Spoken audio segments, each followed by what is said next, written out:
with that, I will ask for an approval of the agenda. I'll move to approve the agenda. All right, all those in favor? Yes. All right, perfect. And is there any public comment on non-agenda items, either in the room or online? Okay, moving on to item 4, patriotic exercise. All right, so September is, sorry, there we go, getting to the right thing here.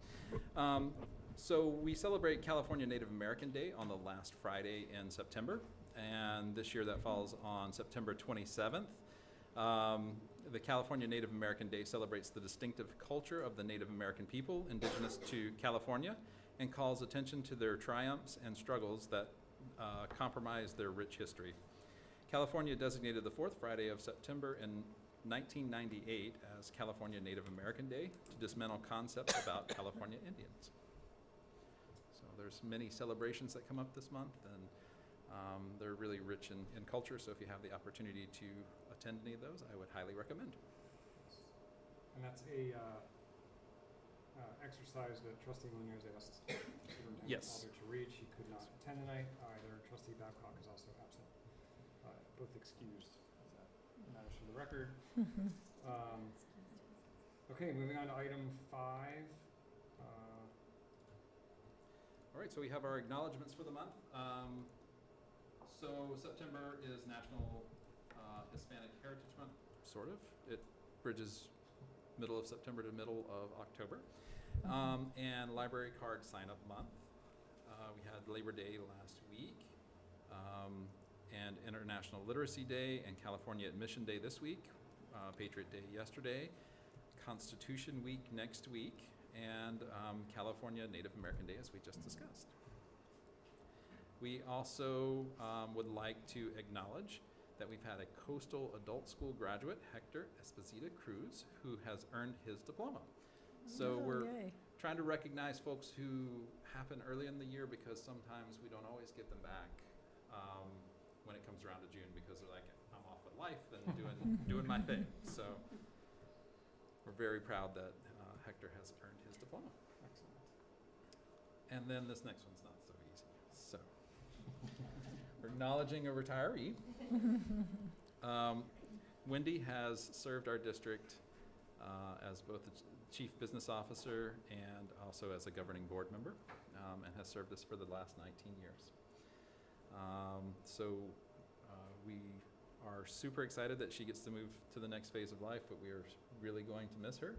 And she joined the district in December of 2005 when she was appointed to the governing board of trustees. She served on the board for 2 terms before she was hired as the Chief Business Officer in 2013, and she served in that capacity for 11 years, almost. So I would like to take a moment and just, if anyone has any fond things or well wishes that they would like to share publicly with We're not so Wendy. fond. I'm glad there's fewer people here. And then we have some cupcakes to kind of celebrate. So. I don't think my mic's working, but I want to thank you for letting me lean on you while we were searching for a superintendent, and you're always gracious with your time and a thoughtful response, and I just can't thank you enough for making our jobs easier, because when you said something, it was on paper and there were never any surprises, or we watched from afar a district in shambles because, wrong column, or we're using money inappropriately the right way, but not the right timing and not planning ahead. And that made my job so much easier. So I just want to thank you for all your conscientious, and she really is looking out for kids. It's not just numbers for her. So I really appreciate everything that you made my job easier. Thank you. I would like to echo that, and also thank you for making the budget somewhat understandable for me. This is not my bailiwick, but you kept things so clear, and thank you for keeping us in the black and on the straight and narrow and building our reserves and all those things. And we're in a really much better place than a lot of districts because of you. So thank you. Yeah, and kind of ditto, I just want to go back a little further in time and just say how much of a pleasure it was working with you when you were in the private sector, before you got to the school district.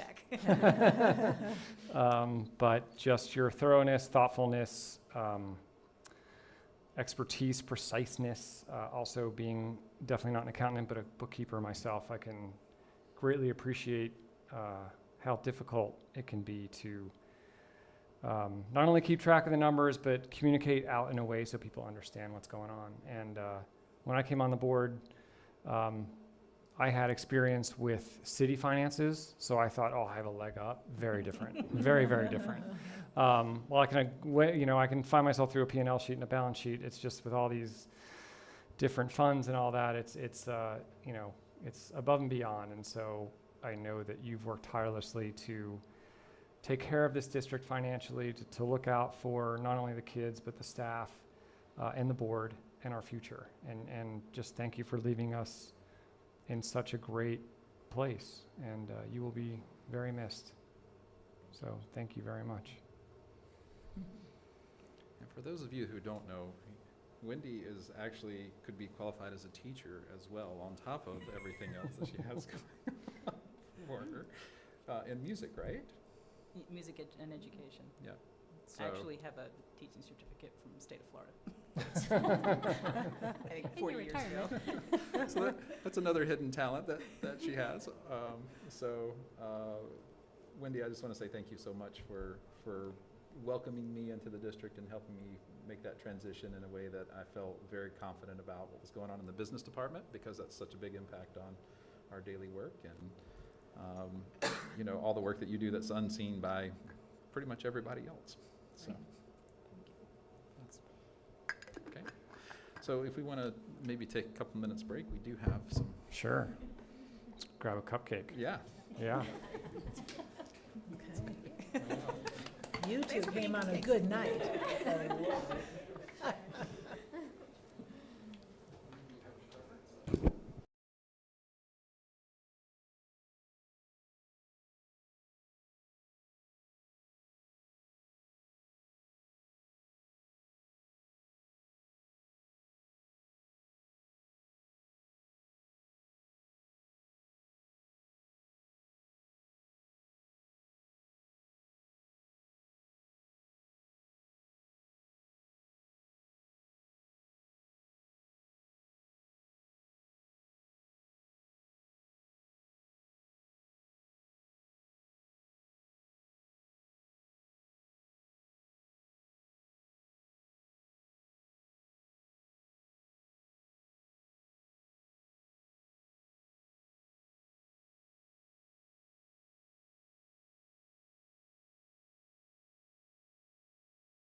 If anyone's received any. So I did receive, let's see, contact about professional development at Redwood, question about that, and I forwarded these to the superintendent. An issue on a cell phone inter-district transfer issue that forwarded to the superintendent.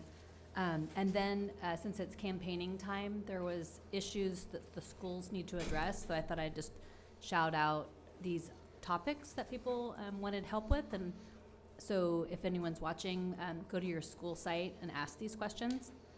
They want more teaching of Spanish at an early age. They want closed campus at the high school at lunch. They want early interventions. They want to know all resources from schools. So they said that it would be helpful if it was given to them at back to school or registration. But I think you just meet with your teacher, meet with your site principal about resources if you feel like your student needs resources. And the other one, there was bullying and what can be done about having to like recoup and have people learn from bullying. That was another issue. And then inclusion for queer, trans, and non-binary kids. They wanted PD for all staff. They wanted classrooms to be gender neutral and bathrooms. And these were issues that were shouted out on public social media. So talk to your teachers, talk to your principals, and I'm sure you'll get answers to these. Perfect. Anything? Nope. So I just received communication from a parent concerned with some placement at Redwood. And I also received some concerns about scheduling conflicts and issues at the high school. And that's it. Okay, public comment. I will read the disclosure. Individuals may address the board on agenda and non-agenda items during public comment and or at the time they are under consideration by completing the speaker form provided on the table at the entrance and submitting to Renee Holes, administrative assistant. Public comments are limited to 3 minutes per individual. Speakers will be chosen in random order. A timer will be set for 3 minutes. If you do not complete your comment when the timer rings, you may leave a written comment for the board's information.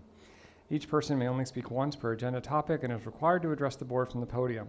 A total of 20 minutes public comments per topic will be allowed. In exceptional circumstances, the board may consider adjusting the amount of time allowed for public comment. Public comment cannot be acted upon or discussed by the board in accordance with the Brown Act. The board may request staff to respond orally at the meeting or at a future time. If you require translation service, please contact Renee Holes at the district office 72 hours in advance by phone or email. Regular meetings will be videoed and broadcasted on the FBUSD YouTube channel. Members of the public who wish to address the board may also submit public comments prior to the start of the meeting by emailing boardmeeting@fbusd.us. Staff will make all attempts to share and record any submissions received prior to or during the board meeting. However, depending on timing, late submissions may be provided to the board after the conclusion of the meeting. Comments are limited to 3 minutes each, which is approximately 390 words. And with that, is there any public comment on agenda items? There is no public comment. And anyone in the audience? Okay. All right, moving on to item 8.1, student representative report. All right. So at Redwood, for the beginning of this year, things are off to a busy start. Construction is going as expected, and they have welcomed their new TK and kindergarten students. They're having an evening with the counselor happening next Wednesday in the garden. Parents Club is helping with a book fair from the 25th to the 27th of this month and a movie night on the 27th. They helped with school pictures on August 28th and continue to make popcorn available to students on Fridays. Families and community members are welcome to donate supplies or funds to make this possible. Popcorn is still 25 cents. That is a zero inflation rate for more than 20 years. A good business. I know.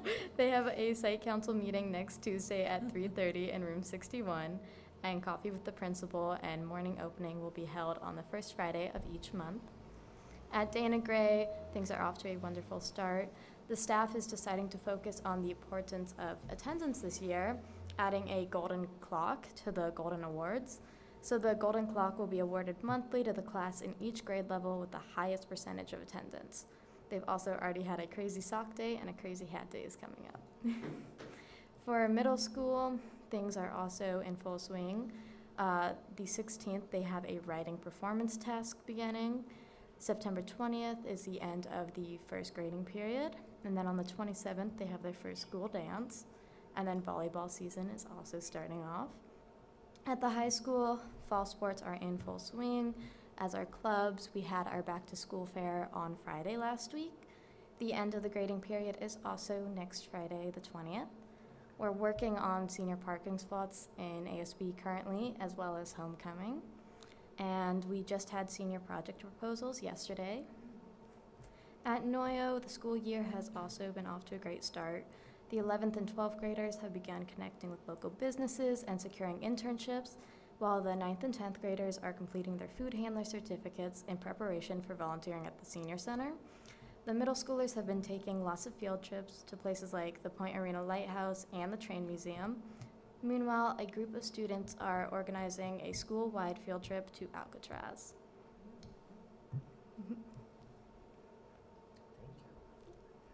Okay, 8.2, general obligation bond funds construction project update. So Don will be joining us. I just know he's coming from the Mendocino meeting, so if we can maybe postpone that until he's in the room and All right, could move on with superintendent's report Sure. if that's okay. of course. All right. So our school year is off to a great start. We, as of today, have 1,692 students enrolled. That always tends to fluctuate a little bit, and you can see the breakout there of our different students. I think that's a very large number for FBHS, comparatively speaking, looking at the other numbers there. As far as academics are concerned, our new science curricula at Redwood and Dana Gray have been delivered and are being distributed to classrooms. Science has a lot of moving parts to it, so it's always trying to figure out the storage as we're moving into the year, but we have received everything and have it going where it needs to go. At FBHS, they've offered students choices in language learning this year through BYU Online. So I've seen, I believe, some Japanese, French, might even been a Russian.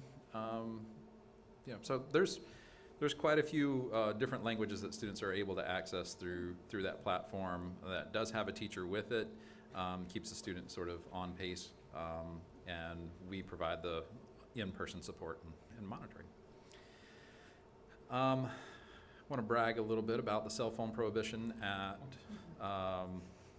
FB at the middle school here. We have improved student connection and participation, and I went there on the first day of school just to see the first break, and the kids all kind of came out and they're like, what do I do with my hands? Like, where do I go and what do I see?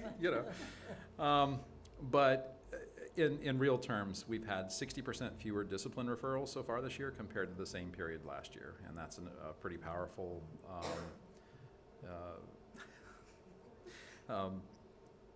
it speaks powerfully to how this is moving the school's culture in the right direction, and we've certainly been proud to call that out.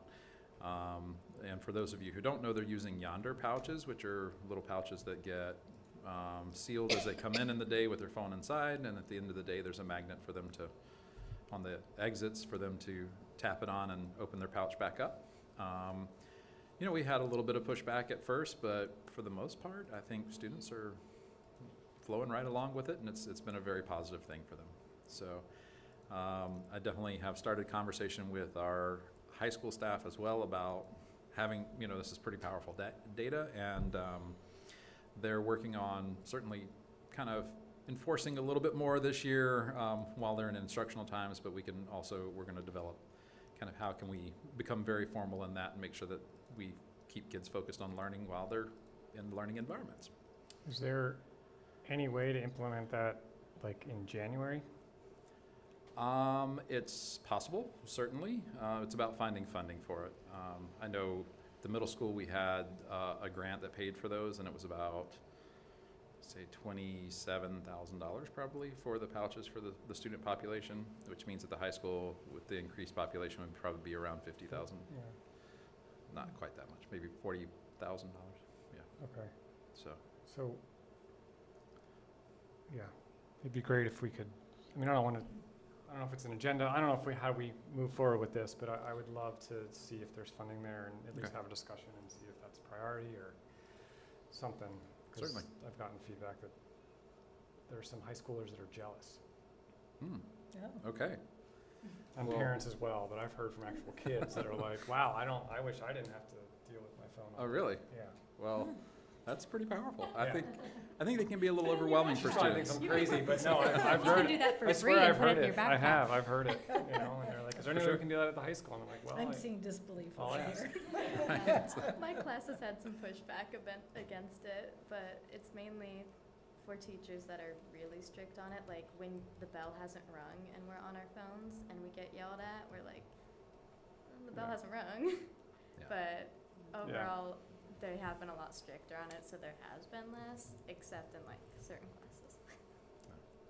So So anyway, we'll keep working to build a policy out that makes sense there, and Would you have to return it at lunch for open campus?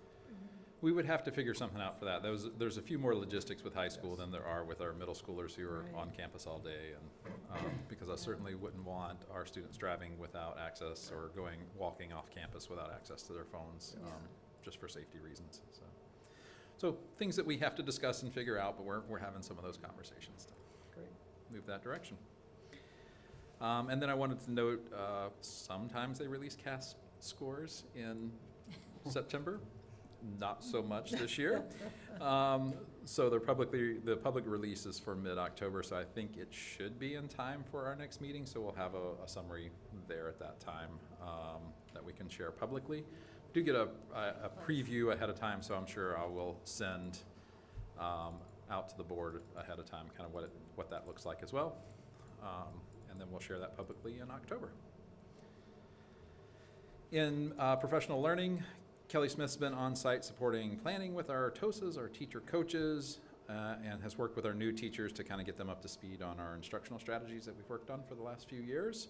So I think things are moving along pretty well there. We are planning for our November 1st Professional Learning Day for staff. Nicole Anderson and her associates will be our keynote to focus in on equity and bringing about some cultural proficiency. And we will have breakout sessions with them along with some other topics that will follow throughout the day. So more information will be coming on that. We're also working with the Fort Bragg PD to plan a safety training for staff, and that'll happen. We're trying to figure out what's going to be best for staff, so we'll probably, as a part of a survey that we will send out to staff, add in a question about what day of the week would you like to do this, because I don't want them to not have the support if they would rather do it like on a Monday and then have at least some time to process on a Tuesday or Wednesday, something like that. Or if they're like, no, this is going to be way too intense and it needs to be on a Friday, and then let us go into the weekend, give some choice around that, because these trainings do bring up a lot of feelings for us as professional staff, for sure. We'll also send some parent surveys out around communication preferences and just preferences for training and drills and that sort of thing. So, in facilities, maintenance, operations, and transportation, construction at Redwood's moving along on schedule. We'll hear a little bit more about that soon. And Mendocino College Board of Trustees met last night and approved our easement, sorry, I didn't proofread that, to move forward with the bus charger installation. So we will work with PG&E to move this forward. It's encouraging. That was the last step that we needed as far as our end of things. So now it's in PG&E's court to completely schedule. They had already had kind of a heads up around it. So hopefully we can get moving on that and get those installed so we can switch over completely to them and not even using our two diesel buses during the day. We've also met with the architect and construction teams to discuss the alt-ed site. We're looking at budget versus the scale of the project and just trying to figure out where that's going to land. Gary's been a part of that. Don's been a part of that as well. So, as has Jamie and Wendy. So, we're looking forward to kind of getting that moving forward. I would love to see the construction start just as they wrap up at Redwood, that they just move right over, mobilize over here. I think that is an efficiency as far as the cost, as well as we want to get Alted constructed as soon as we possibly can because our kiddos deserve having some really quality learning spaces. So, and fiscal, again, a huge thank you to Wendy for all of her service to our district. She will be presenting our unaudited actuals here in just a little while. We've also received a grant from the California Department of Food and Agriculture to support farm-to-school agriculture. This is a $200,000 grant. Also, our partners at Know Yo Food Forest have received a grant. I'm not exactly sure how much they wrote for. This will bring about some improvements in the shade house and the processing of the greens that they bring into our cafeterias, and will help to expand a little bit. So it's pretty exciting that that got approved, and it's interesting. Pilar did a lot of hard work to kind of make all this work out, and I think her reputation within our state in this field has really helped lend a lot of credence to the approvals here. So we're pretty excited to be able to move forward with that, and that's the little grant logo there that they said we could put on things. And then finally, just another note. Oh, sorry, I just updated it, so it's not on there, but I'll share it out. It will be on the archived version as we move forward. On October 2nd, we will have the Family Wellness Fair, and it'll be here at FBHS. It'll be in the north parking lot, so right out here, from 4 to 7 p.m. We have invited our community partners, so Mendocino Coast Clinics will be there. We've got the PD will be there. We've got, gosh, I don't know, Martha's been going, so I know if I try to list everybody, I'll miss someone, but we're going to have many partners there. We're also going to have some of our staff there talking about attendance and those things. You're welcome to come join us. We'll have some food and good times. This is one of the first events that we'll have under our community schools grant, and using some of our LCAP funding that we have for parental engagement. So it'll kind of be a nice wraparound event that shows a lot of what we've got going on in the district. Much that concern about not having access to resources and knowing what's there. So Yeah, come and ask your questions. yes. All right. All right, so then we'll go back to item 8.2 for Dawn's report. That's the official title on the agenda now, you know, Oh, okay. just Dawn's report. Thank you. It's good to see everybody again. It's an absolute pleasure working with the contractor we have here, FRC. They're so easy to work with. Let me see. Do we have a slide or no? I could work with it or without it. Okay. I'll just keep going. Financially, we're doing just fine. You know, we do have we have the Series A and B bond that was used for the leftover to A was used for this building. All of B is going to be used for this building, and then we need to identify some funds beyond that, whether it's just C Series bonds or some other source. And we've had discussions on with that, and we're not really too concerned about it. In fact, most of the discussions I've had with the contractors on change orders is credits. So right now I project like 800,000 over the Series B bonds. It'd probably be more like $500,000 that we're going to find elsewhere. Things like, you know, we bid the job before we had the DSA approval, so we had some allowances in there for what if. And there were some what ifs, like we had to add an extra fire hydrant for $100,000 that, you know, that they required that we didn't have in the original budget. So we've got through most of the what ifs, so we're talking about credits for what we didn't spend the money on.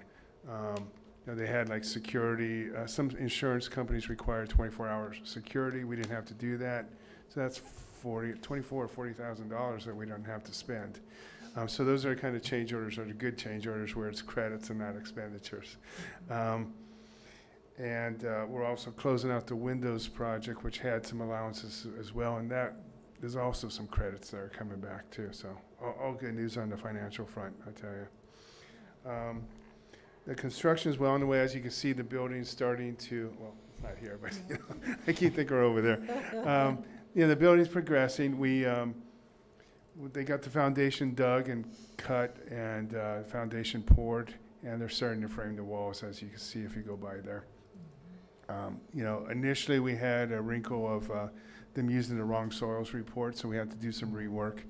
We worked out with the architect and the geotech engineer to pay for that second round, so it's not a concern. It's not a financial impact on us, but it was a little bit of a schedule impact on us. In fact, as far as schedule, well, we're up here. If you want to roll to the schedule one, maybe back one there. So we had a few milestones. We started construction in June. The other milestone was to complete the cafeteria and get the lobby functioning so you could open school. That milestone happened. I'd say the only schedule impact that happened because of the rework on the dirt work was initially they wanted to get the admin entry canopy done before school. That got pushed aside to focus on fixing the problem. So that would a real minor schedule impact. That's progressing. So I think it's going to get done in about a month rather than a couple weeks ago. And then the remaining portion of the admin is scheduled to happen and be completed by December, and that's still on track. And then the TK is next summer, early part of next summer. And we're all tracking towards that direction. There are really no issues. It's just I have FRC on this project, and one of the other ones I'm an architect on, and it's night and day working with them versus other contractors. So really no issues. If you look in the report, I've got the schedule, milestones, and the red area is what is complete, and what we're working towards the area that's not shaded red. So if at your leisure, you can look at that. I think that's all I got. It's just, yeah. So you can see at the end of the report is the cost changes. So you'll see that the net change for that is a credit of about $363,000, which is not usually the case in construction. So with that, I'm wide open for questions. It looks great. I went to back to school night and it was clean and tidy, even though it's a construction zone. So, and Yeah. even some of the staff felt like it was quieter this time around. I don't know if they're used to hammering and whatnot, but it seems like the crew is really mindful of getting there really early and then working later after school's out. So I don't know how you save the noise for after, but I don't know if it'll hold out. But they weren't as the last phase. That's all I got at back to school was how noisy it was, and I said, that's progress. Okay, I'll convey that. Yeah, they try to be very mindful. Where other contractors will just blast away, and But FRC tries to be mindful on that type of stuff. So, all righty. Well, thank you very much. I'll bug out then. See you next week or next month. All right. Take care, Don. Thank you. Okay, so moving on to item 9, approval of the agenda consent items. I'll just read the items real quick. Number 1 is warrants, 2 is minutes, 3 personnel reports, 4 contracts, and 5 obsolete Weren't we materials. moving something in there? Renee, weren't we moving something else in there? No, we decided not. Not to. Okay, Yeah. never mind. And with that, I'll see if the board wants to remove or change anything in the consent calendar. Yeah, I think we need to remove the stipends from the personnel report until next month. Agreed. Thank you. Anything else? Okay, with that, I will entertain a motion for the consent calendar. I move to approve the consent calendar less the stipend portion. And I'll second. All right, all those in favor? Yes. Aye, yes, okay. All right, item 10.1 is a public hearing for instructional materials, fund assurances, and adoption of resolution. Yeah, so this is our typical instructional materials assurances that we do every year. We do have instructional materials throughout, and we don't have to do any weird maneuvers this year like we've had to do for science over the last year or two here. So I'm happy that we've got science and social studies figured out for our elementary, and we'll start really looking at possibilities for reading curricula and math curricula in the next couple of years here as those come up for adoptions. We're really due for a math curriculum. However, they've just passed a new framework, and my experience is give them some time to figure it out. Because if we don't, then we're going to be the test ground as we were with, I believe when Benchmark Advanced first came out, it was sort of right after the new standards, and our teachers were not happy having to be the copy editors for these things, which was pretty common as they moved through. So, but other than that, I'm happy to report that we have adequate materials up and down the district. We also have just gotten 3,000 Chromebooks in, I think. So our students have adequate access as well. So, Wow. yeah, which sounds like an excessive number. However, when you think about at our middle and high school, when they're moving around classes, there has to be a big enough class set for every kid in every class. So it really does add to it, and then we need to have some for checkout so students can take them home if they need to. And these are really nice in that they come with the same warranty that our others have, so if something breaks on it, our techs don't have to spend a lot of time. They put it in a box, send it off, and then get it back a week or two later, and it's repaired. So we've had really good service with that, and then these are all touch screen as well, so they have some flexibility to run Android apps and things like that, so that we're not having to duplicate devices for kids or anything. So. Okay. Are there any, so I guess, open the public hearing. So I know that as far as curriculum goes, we as a board are scheduled to have a discussion the next month or two about curriculum adoption and all that. So if anyone is interested in that, that will be coming up in the next few weeks. So October 3rd. yeah, October 3rd is as of what's scheduled now. Is there any comments coming in for the public hearing? I have a public comment for the board to consider after this item's finished. It's a non-agenda item. Okay. All right, any other comments, questions? Okay, we'll go ahead and close the public hearing. And move on. Item 10.2, Resolution 24-13, Certification and Provision of Standards Aligned Instruction. And so this is just the resolution that says, based off of the information provided in the public hearing, that the board certifies that we have our adequate instructional materials. Okay. Questions, comments? Is there any public comment on this item? Okay. I'll entertain a motion. I'll move to approve Resolution 24-13, Certification of Provision of Standards Aligned Instruction. And I'll second. All right, roll call, please. Trustee Paoli, Yes. Trustee Schneider, Yes. Trustee Makala, Yes. and the motion carries. All right, moving on to 10.3, discretionary budgets for FPUSD school sites. Okay. And so this is, as we discussed a little bit later after things were posted, that we would like to move this up into consent in future years, so we will make sure to do that. But our school sites have worked out the discretionary budgets, worked with their leadership and their site councils to make those priorities. And of course, it's a budget, so those things could be fluid and change as the school's need changes over the course of the year. The only question I had, and I don't know, we don't have anyone to answer, but maybe you know, I was surprised that a couple of sites earmarked more for English than science. I don't know why I thought science needed more in that discretionary area, but is it for text, like books? Is it more expensive for humanities and English? I think I was just so shocked that was 1,000 or double. in English versus science. And I think it probably does have to do with Reading. buying like the novel sets and things like that. That becomes a little more onerous. And generally we have, we can work and figure out if there's materials needed in the classroom. We have still some of our money left in a learning recovery emergency block grant. That is the, that we had for the innovation grants that would kind of fit some of those places too. Right.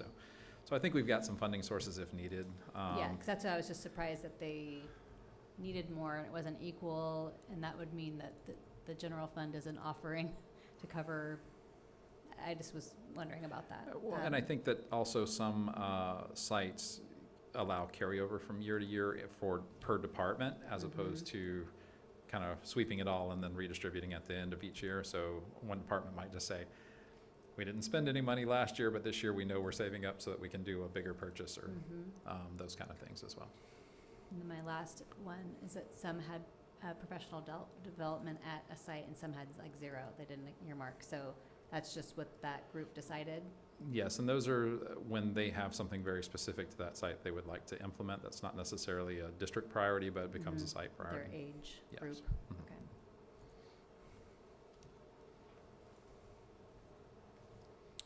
Okay, can we approve these in one fell swoop? Yes. Okay, so I'll entertain a motion to approve the discretionary budgets for the specific sites. I move to approve the discretionary budgets for FBUSD school sites. And I'll second. All right, roll call, please. Trustee Paoli, Yes. Trustee Makla, Yes. and Trustee Schneider. Yes. And the motion carries. All right. Item 10.4, 2023-24 unaudited actual financial report. Okay, to start off with, before I forget, there were, some of these reports are very mind-numbing to read and understand. One of them in particular are the ones towards the end, the SEMA and the SEMB. They have to do with the special education maintenance of effort, and they are not technically a required part of the unaudited actuals, but we are required to do them with the county every year. There were a couple of non-substantive changes that we made. There was a number of students that didn't carry through like it was supposed to, and so the form that's going to be submitted is a smidge different than the one you're looking at, if you looked at it carefully. It really is a mind-numbing report. So the last report that I presented was the budget with the estimated actuals, and I've explained this every year, and some of the things I'll explain are for your edification and some are for the 2 or 3 people that might be watching. The estimated actuals are still based on the prior year budget. So we try to get things as close as we can, but we still don't know. There are things we were hoping would happen before the end of the year and they didn't. And then there are things that happened before the end of the year that we didn't know were going to happen at the end of the year. So the biggest thing you're going to see in the difference between the estimated actuals and the unaudited actuals is in the revenue. And that's because when we don't use certain amounts, it comes out of that resource as a revenue and goes into what we call deferred revenue. So the revenue ends up dropping for the year, but then for first interim, when that's done, all those amounts will show up in revenue again because now they're available to use this year. There are certain resources that we're required to treat that way rather than leaving them in ending fund balance. So that's a little bit of a confusing and kind of frustrating thing when you're going from estimated actuals to unaudited actuals, that you're not really talking apples to apples. We are finishing up the coronavirus relief funds, finally. I think we are writing the last checks for those next week. So those will all be done. So our final reports Jamie will do in October. So those will be all done. And luckily we have had some other things come in that will help us maintain some of those successful programs. One of the charts that I have in there, and again, this is something that I think is important for everybody to understand, is the ADA. And what I added this year was the funded ADA compared to the actual ADA. And because of the rolling 3-year average and because of those couple of years that we were held harmless, you're seeing the two of them come much closer together. So even with some COLA next year, there's a reasonable chance that we will see a drop in our LCFF revenues because of that, because the rolling average is now closer to what the actual is rather than an inflated amount from the hold harmless years. So that's something to keep an eye on. As Joe mentioned, we got that USDA grant. Pilar has just been amazing at latching on to whatever might be out there.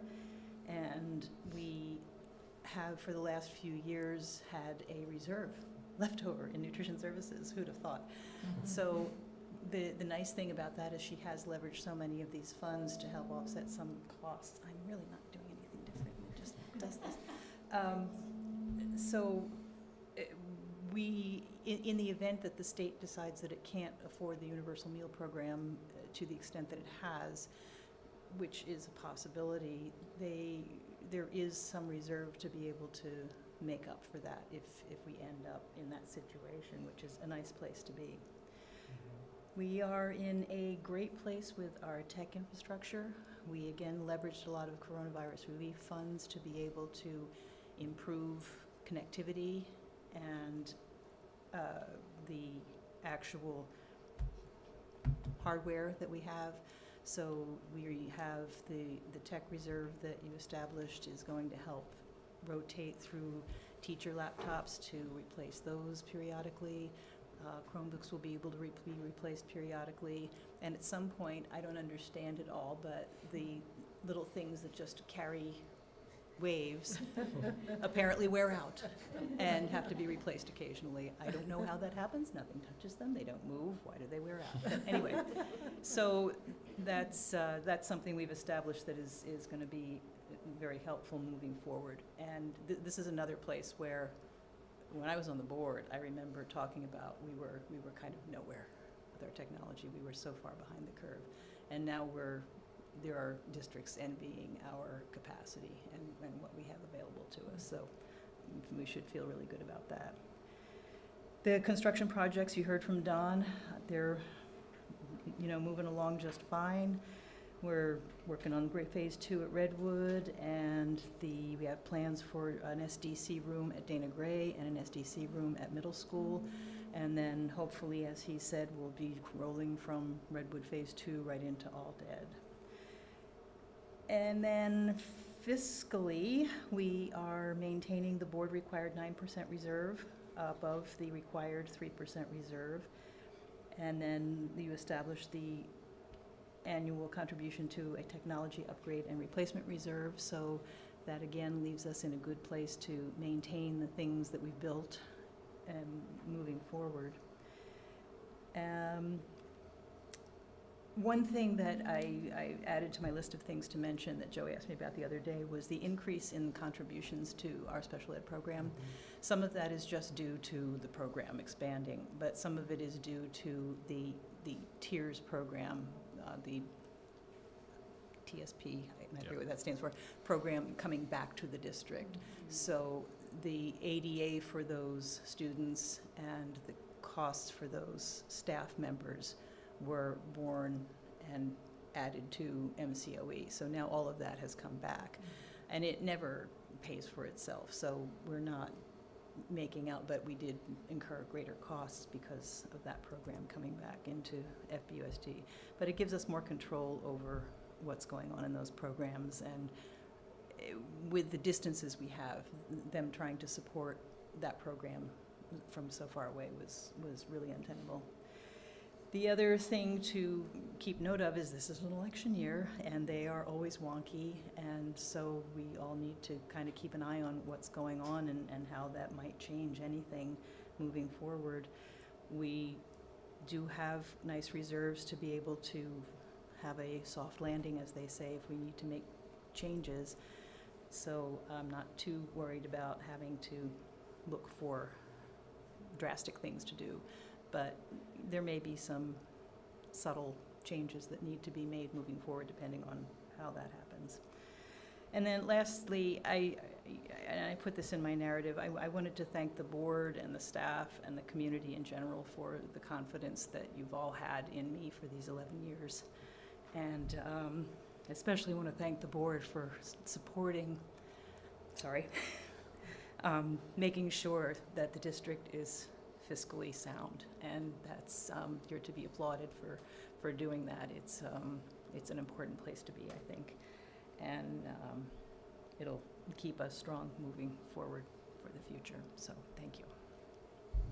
That's the part in your report that I kind of, it was like, oh, a lot of hard work, Wendy. Well, and we are where we are because of you, Wendy. There's no denying it. Well, I don't want to go back where we were, 'cause that's how I entered the board. It was Yeah. a lot of people, rooting for their programs, and there was no reserve. So it was really painful. So I think, as awful as that is to have that money sitting there, it's kept programs going without having to start looking at people next to you like, are you doing enough? Is your Right. program valid? So did you have any questions on anything?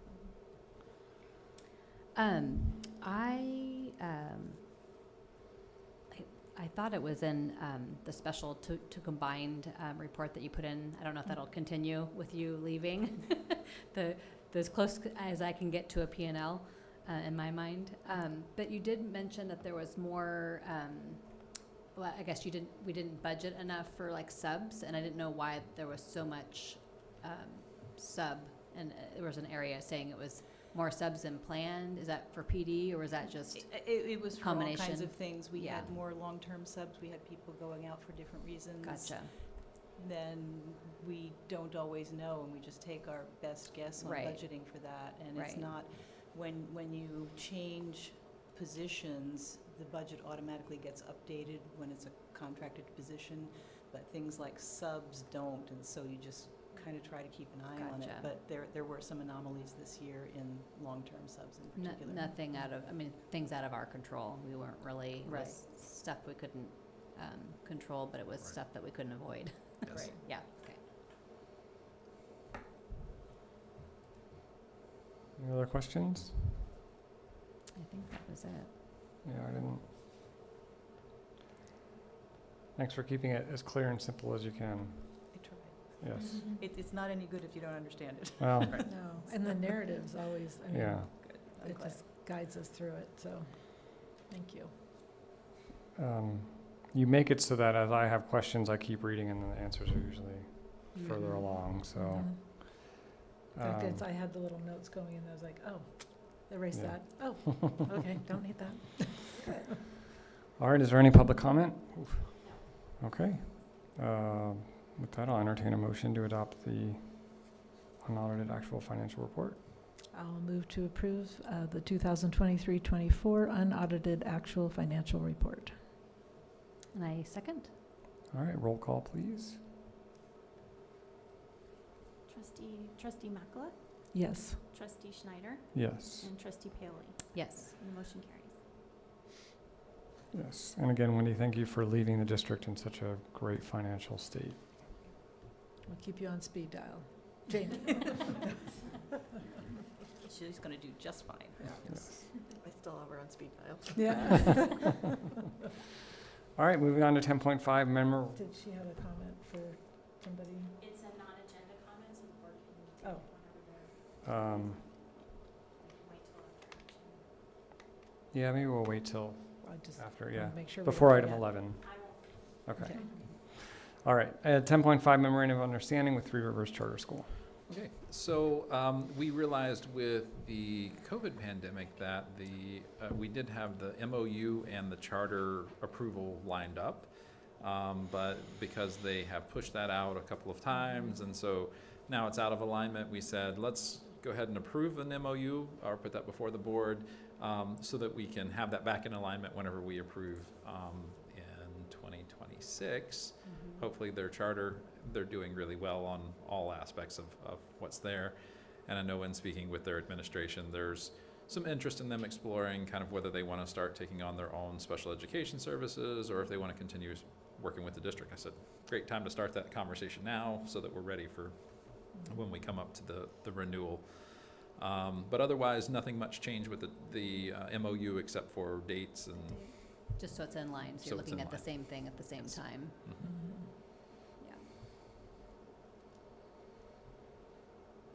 So the dates for this MOU are, Would be from July 1st this year till June 30th of 2026.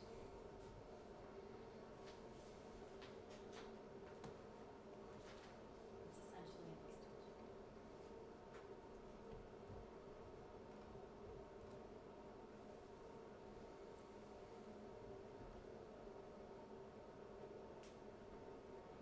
okay. I'm just, where, in the attachment, where are those dates? That's what I was just looking at. Well, they're on the top, but that doesn't jive.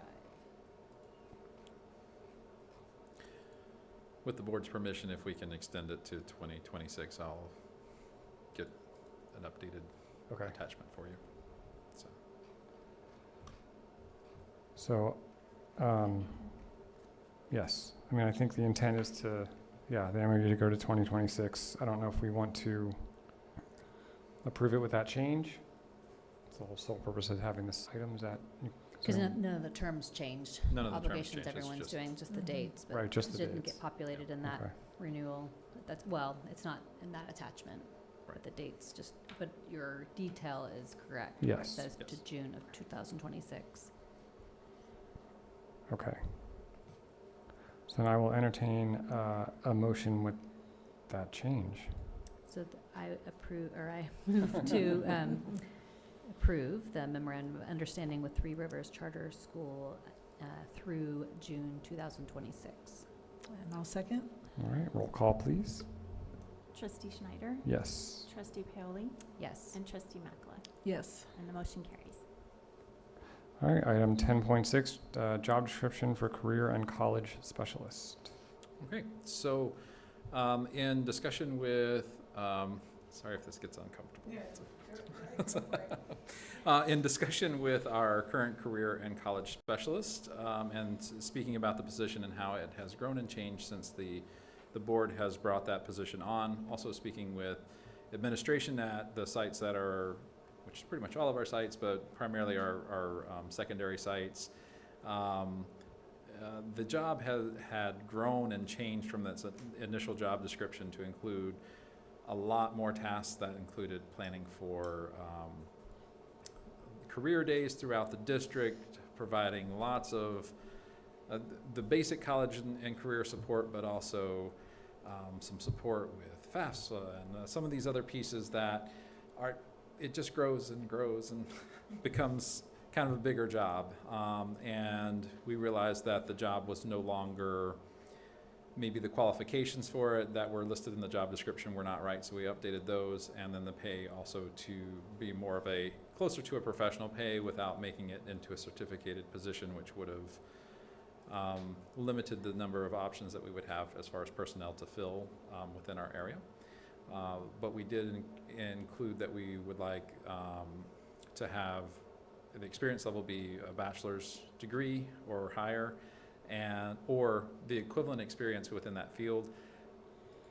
If you've got 5 years or 4 or 5 years in that field, I would assume you probably have a bachelor's degree, because most of the time, as we were looking at comparable sites or comparable districts within our area, this job is basically a mashup of two different ones because of the grant management, or grant, I won't say management, but grant support that's involved with it, as well as the college and career development pieces. Part of it would be a classified position and part of it would be a certificated position, but breaking it into two does not make sense for a district our size. So I will say that the current program, we get lots of support from the personnel. We have lots of connections that were made. One of the questions I did get was about the delineation between this position and what our current counselors do. And so one of the things I did reach out, and the high school has provided, so I'd like to provide this to the board, is kind of their goals for monthly student outreach and what the counselors are focusing on at Fort Bragg High School. So you can kind of see the differences between what the college and career specialist is doing versus what our, here's another one if we, sorry. She needs to see if it's really happening. Yes. She's the student. And so you can kind of see laid out by month what the plan is. I know to this point that I believe the counselors have met with all of the seniors, because it's always at the beginning of the year is a sort of a priority to make sure that they're in the right courses, to make sure they graduate with all their credits in place. There is a goal to meet with all the seniors and freshmen by the end of the semester, and then in spring semester meet with our sophomores and juniors so that they have individual meetings, as well as with the freshmen. They will do some class presentations as well with the suicide prevention curriculum that we have as well. But I just thought this was really nice. I said I don't believe the board has seen this in any recent times, if ever, as far as what those duties are and kind of what they're doing. So I said this is a pretty informative document in a short space. So and then if you look on the back, there's also some 5-year goals that are sort of the expansion as they move forward in the program, where they would like to see things go. And some of these they're actively working on, and some that are still goals for the future. But we've definitely worked on easing transitions for students who need to transfer between Alt-Ed and the high school. So we're working those out with our new administration at Alt-Ed, and making sure that students get things in a timely manner so that we can make sure students don't lose instructional time. And we're certainly working to increase student interventions at the high school. It's always challenging at high schools, in my experience, to bring in some of the interventions and figure those pieces out. And so I'm really happy that our counselors have those goals and have been working to build stronger teams and really work to get students through, because sometimes we do have students who have some sort of disability that doesn't really come to light until they get into a high school setting, whenever things get very much more specific and rigorous around certain topics as they move through. But you can kind of see some of the other pieces, and I would welcome any discussion on that. Oh, this is nice. I like seeing this. So one question I have on the job description, it says supervision received and exercised. It says site principal or assigned administrator. So does this position have a specific supervisor? So we generally have our principal and assistant principal here at Fort Bragg High School serve as the primary administrator for contact, for like absences and evaluation, that kind of thing, day to day. But with that, the current role contacts all of our principals, contacts me, so there's, within our ADCO team, there's a lot of direction that's received that way that's very well coordinated. And I think really serves the whole district, because that was my goal as I came in, is that college and career touches all of our schools, not just Fort Bragg High School. So does it make more sense to have you be the official? It possibly could, but I also don't direct the folks that work the most closely, which would be the counselors. And so that's, I guess my thing, and I know, nothing personal, but should something happen and this person isn't working out, it's impossible for a group to certainly. really, So from that perspective, it is definitely the high school principal and assistant principal that provide that direct supervision day to day. So. And that's where your official space is located? Yes. And that makes sense. Yeah. Okay, and this position doesn't supervise anyone else? It does not. Wouldn't think it would, just want to clarify. Yes, I would have had to put it on a different scale if that, if that were the case. So.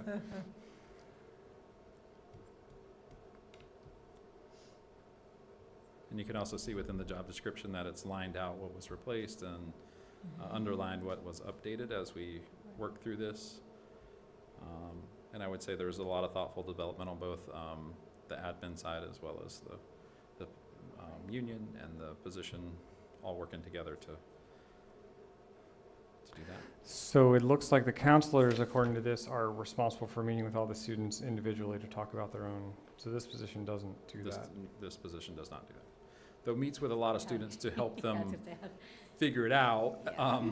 And sometimes that's individual, sometimes it's group, you know, as far as once they've met with the counselor and they say, oh gosh, my next step is I need to Yeah. go fill out the FAFSA because I want to go to college and I want to, then that's when this position steps in to support that.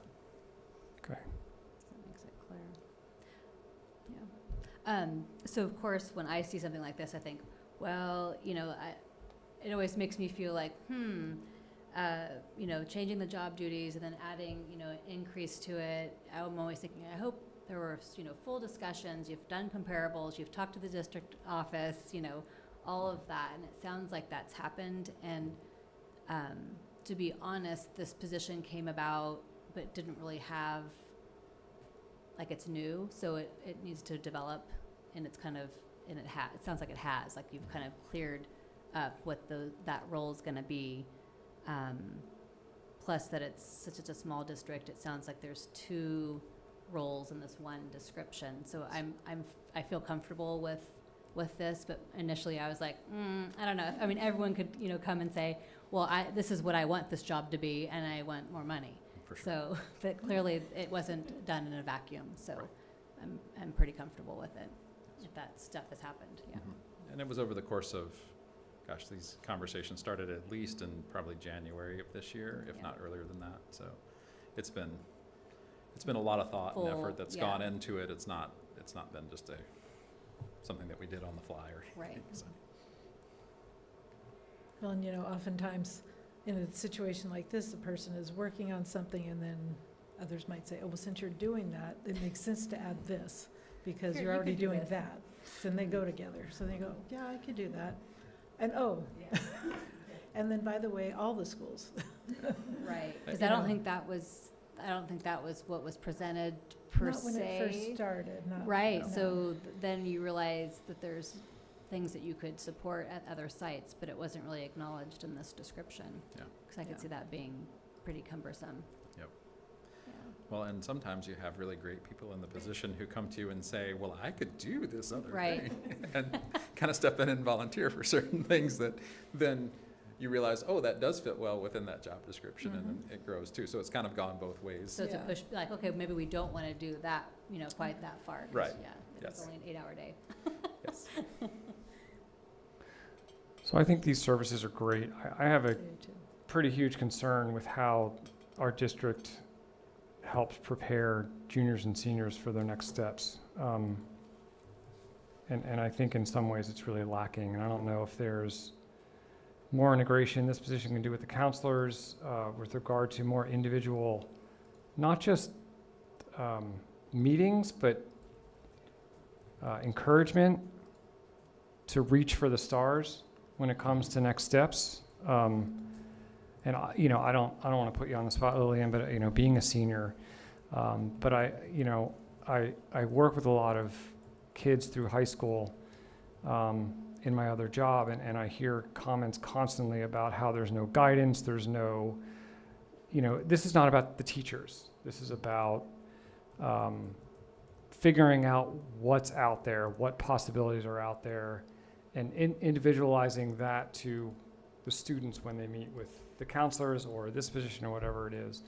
I didn't grow up here. I didn't go to this school district. Maybe it's done differently around here, but you know, when I went to school, the counselors were very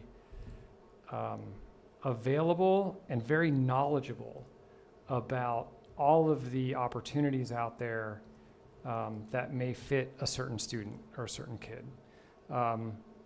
You know, I hear that, you know, the feedback they get is, oh, well, apply for CSU and you can click all the boxes, or apply to UCs, or, you know, go to this trade school or whatever. And it's like, I feel like there needs to be more.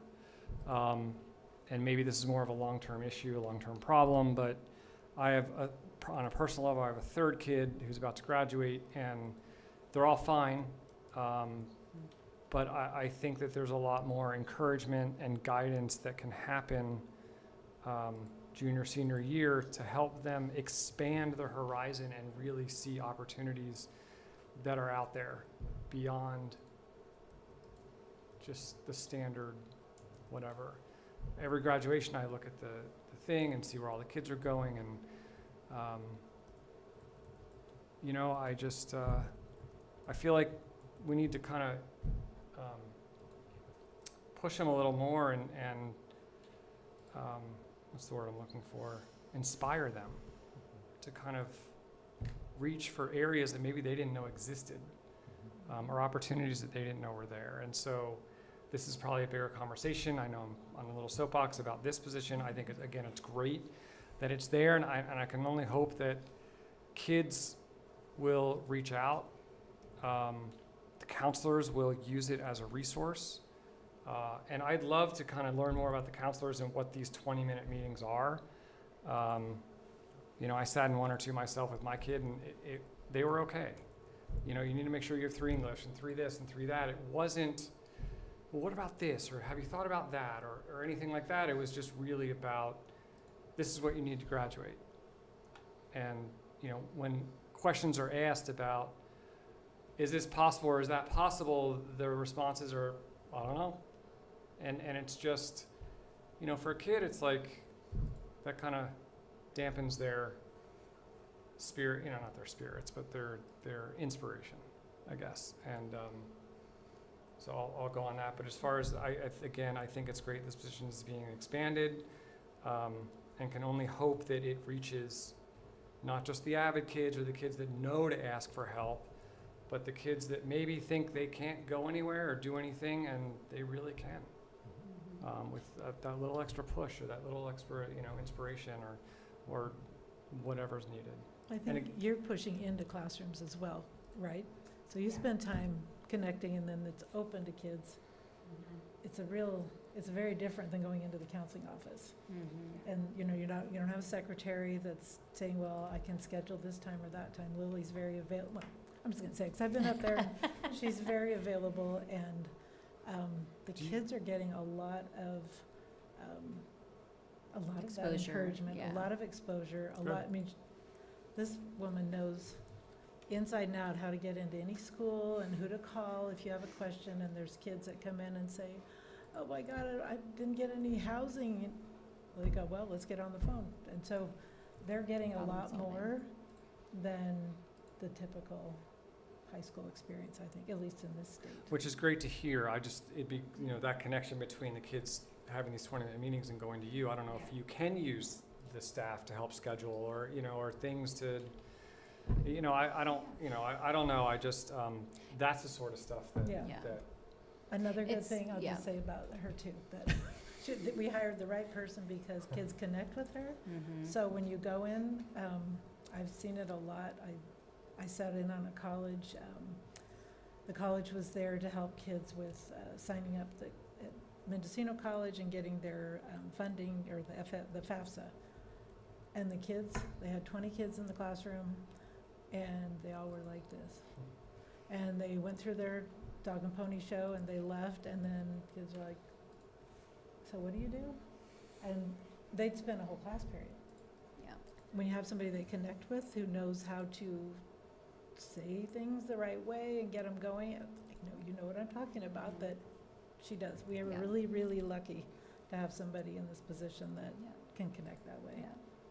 For So- sure. I mean, she's really presented gonna at help site our kids. council, and she's got a lot of good energy, so I think that's hopefully Mhm. infectious with kids. But Mhm. think the more Yeah. push out you can give, because they're not gonna come to you, because they don't know what to ask for. Mhm. So it's pretty intimidating when you don't know, you don't even know how to like articulate a question. So the more push out that can happen, Yep. even if the counselors went in, you know, as a group setting or something. But Yeah. I am a graduate from Fort Bragg High, and it is 100% different. In my day, if you weren't earmarked as college-driven, I mean, literally, you weren't talked to at all. I mean, you were like pushed off to the side. So it's come a long way. There's always room for improvement, but the lens of saying, like, what do you like to do, and trying to hone in on that and finding, you know, the spot for you is happening. It's just that I think there just needs to be more push out, even with families. I mean, it's Yeah. because there isn't communication. Even though the kids are getting that exposure, they can't articulate it to their parents, and then the parents think Mhm. nothing's happening. Yeah. So always room for improvement, but I'm super happy about Well, that's great to hear. all the changes. And I know one area that's very confusing even now are testing, right? Like, no one in my household can figure out whether or not he should take the SATs. And counselors, again, were kind of no help. Oh, well, CSUs and UCs don't require it. And it's like, you know, I don't know if this college night that's coming up will address that a little bit more. But I think, like you said, it's one thing for the kids to hear it, but I think the parents need to understand a little bit more as well, because, you know, we're all from the era of, if you don't take the SATs, you ain't going to school. You're out. You know, and so now, you know, I understand Well, most colleges schools are don't. waffling, Right, right, and we're oh not, yes, a we lot of them are. are going back and forth Oh, as yeah. well. So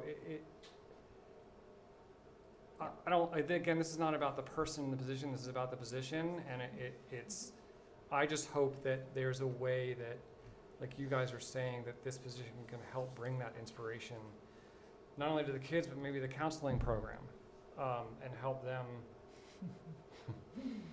I mean, everyone's working so hard. This is Oh, yeah. this is no personal attacks here at all. Everyone's doing the best they can.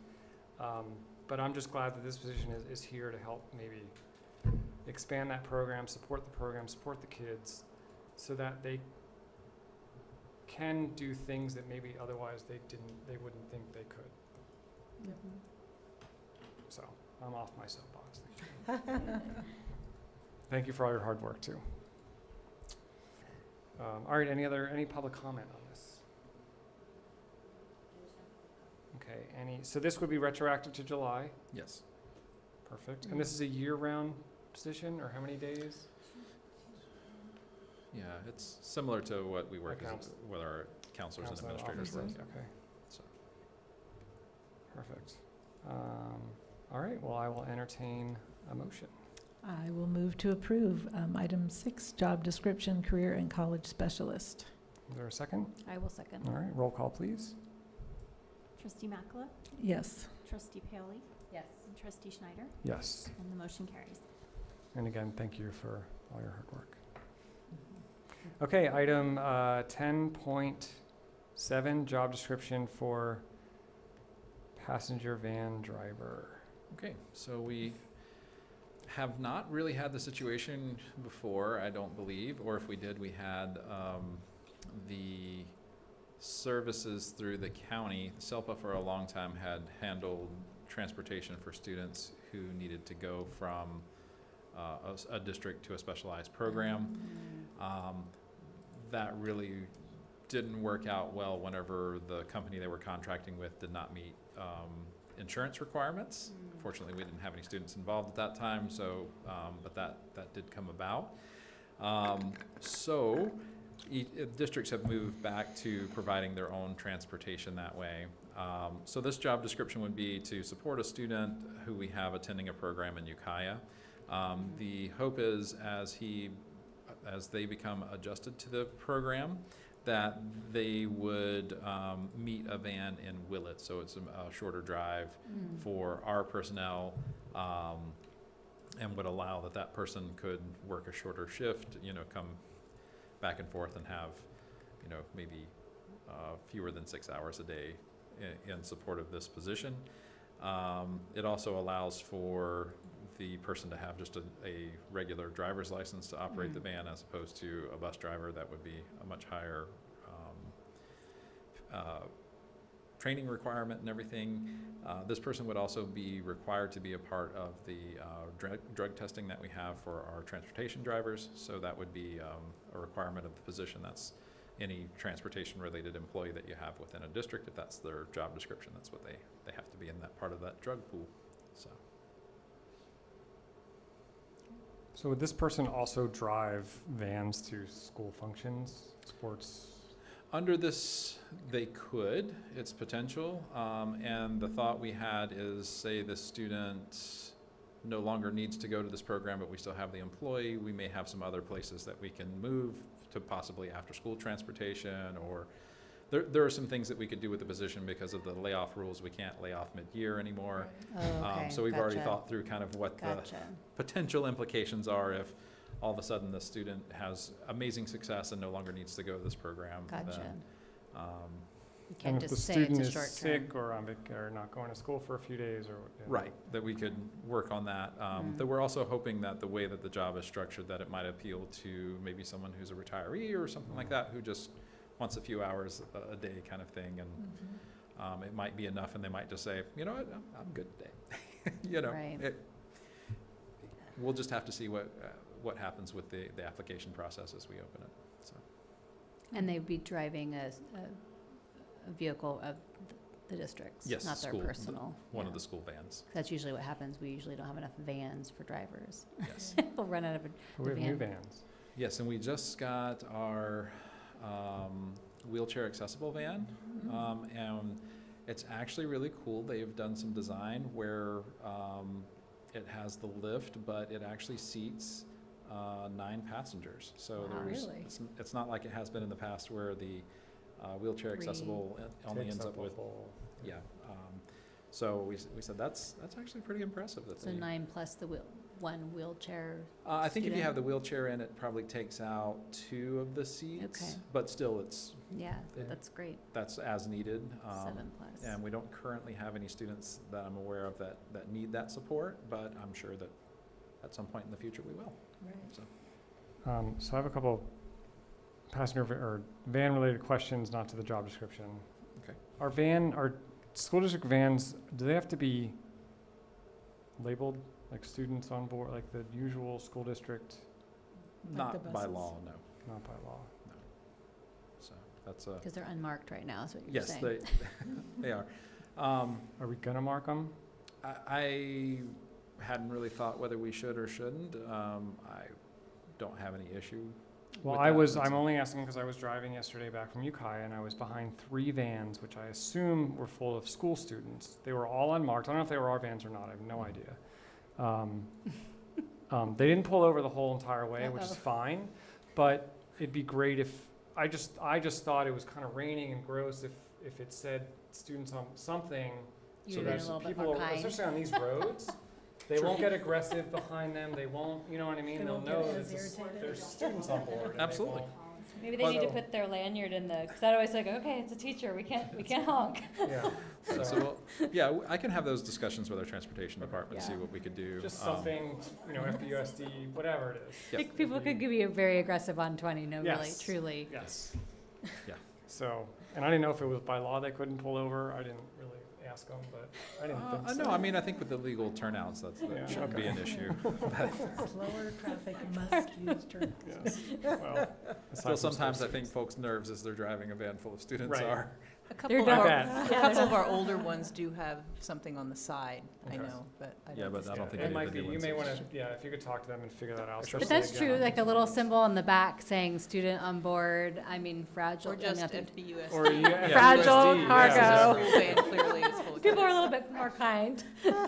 Yep, that'd be great. Okay, I know that's not a part of the job description, so are there any other questions, comments, or public comment? All right, I'll entertain a motion.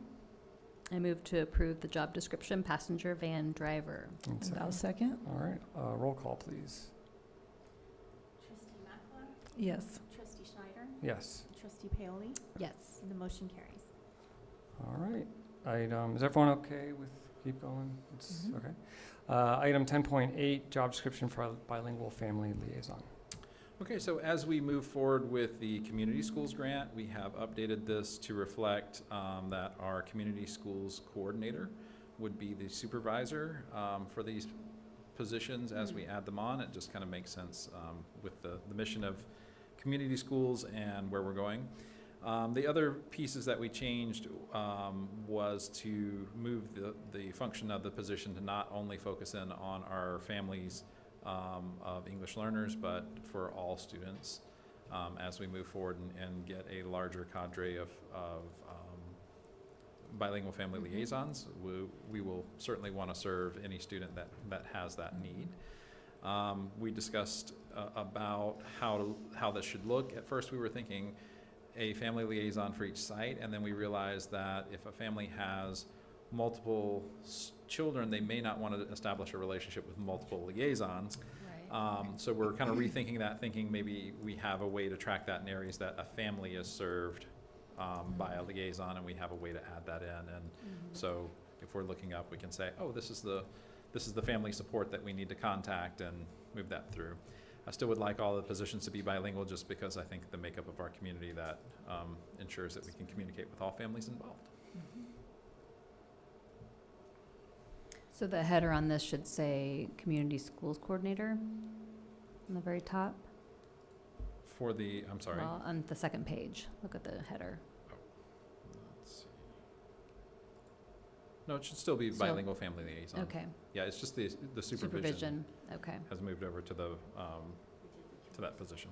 Have we hired all of Gotcha. the open Okay, positions for this? gotcha. or we're We have still- not. We Yeah, were it waiting just to seems pass like- this job description. I didn't want to hire folks under a position that, Gotcha, Right. okay. and we talked about adding, so we'll get these posted, but adding folks on in a way that makes sense so that we can maintain the quality of the program, because the training takes a little bit longer, and that we've just replaced both positions. Right, Oh, right. Martha's been pretty involved in getting the training up and going for folks, and so, And that's our um, Community Schools Coordinator. yes, yeah. yes. And then yes. And that job description's okay? Yes, we approved that back in Recently, the, right? yeah. I think back in the spring, Mhm. Great. was it June? It's still relevant, I mean, still good? It's still relevant, yeah, that one is up to date, and includes that there would be supervision as well. So, Perfect. Okay, any other questions, comments, or public comment?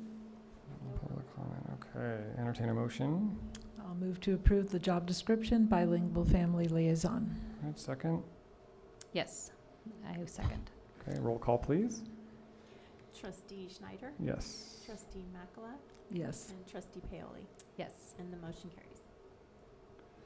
Perfect. Item 10.9, consultant services agreement for certified wellness coach services with Haley Davrill. Davrill. Hallie DeVrill. DeVrill. yeah. Hallie Davrill. I knew I was saying that wrong. Thank you. Hallie Davrill. No worries. Sorry, Hallie, if Um, you're listening. So this is our standard agreement. What the Certified Wellness Coach program, we actually applied for a grant, received that grant. It's about $420,000, I believe, over the course of 18 months to provide certified wellness coaches to our schools. A certified wellness coach is someone that is generally in training to become a counselor, and so they have to have a minimum of an associate's level of education and be working towards that ultimate goal. So it's really kind of a nice building counselors up program that we would like to move forward with. We also anticipate that as Medi-Cal billing changes, that this will become a Medi-Cal billable service. So the hope is within that time frame that we can get the Medi-Cal billing established and understand what the reimbursements would be, so that we could continue those positions to support our students. This grant will support one person at each site if we can fill all of those positions.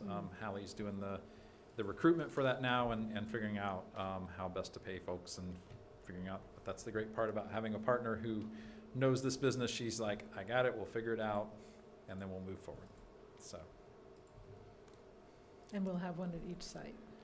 that is the goal, yes. Great. So we'll start with our most at need, and then work out from there. Because we've been working with her for quite some time, but that's been a different allotment of like funds. This Yes, so for- she's yeah. been providing services under, for our TSP program, the counseling services there, and then also as we got the COVID relief funds, she worked just with our general student Right, population population. to support. So this is getting paid for in the interim while we wait for the Medi-Cal Yes, reimbursement. How is that getting paid for? it's getting paid for with a grant With the grant money? from Okay. Department of Healthcare Services. Okay. That 420-ish thousand. So. And what's unique about this is that it's folks are actually, it's like a dual, they're working with students and they're learning to be professionals, getting their hours in before they can be on their own. Yes, yeah. So she'll provide So the we're supervision, utilizing so. new people potentially? Potentially, yes. So this adds new folks, and also I think builds a pipeline so that folks can make that decision as they hit their bachelor's. Maybe they want to go into a master's program to support school counseling, as opposed to going into general counseling or master's of social work or something like that. Right. So they can kind of get a little bit more experience and make an informed decision as they come to that. So I see it being pretty beneficial Yeah. to Oh, yeah. us. It's a win-win. I think we're one of the smaller school districts that actually applied and got one of these Yeah, grants. very good. So I'm very happy that we have a partner that wants to be ambitious and, So here's the resources we have to push out. yes. So, So these services are for kids and their families, or just kids? mainly for students, because it'll be during the school day. Though I know that Hallie's company also provides some service for families outside of Mhm. school that's Mhm. reimbursable through Medi-Cal and through private practice things. So it certainly we could end up with good referrals to support our families as we Mhm. move forward. Okay, so we're not gonna have the same issue as the family liaisons, that a family may have different kids in different schools and they're dealing with different wellness. Not Okay. necessarily, no. The wellness coaches are more there to support small groups and connections within the school. Great. And within the school day. Or like right now counseling. Right now, counseling, Yeah. I see a conflict out on the yard, go out and deal with that conflict immediately to help cut down on our referrals for discipline, those kind of things as well. And will these coaches obviously they'll work with the counselors on site? Yes, and be under supervision and direction from both Hallie, but also our site principals will be able to say, I need you here during this time, Right, and that be part of the work they do.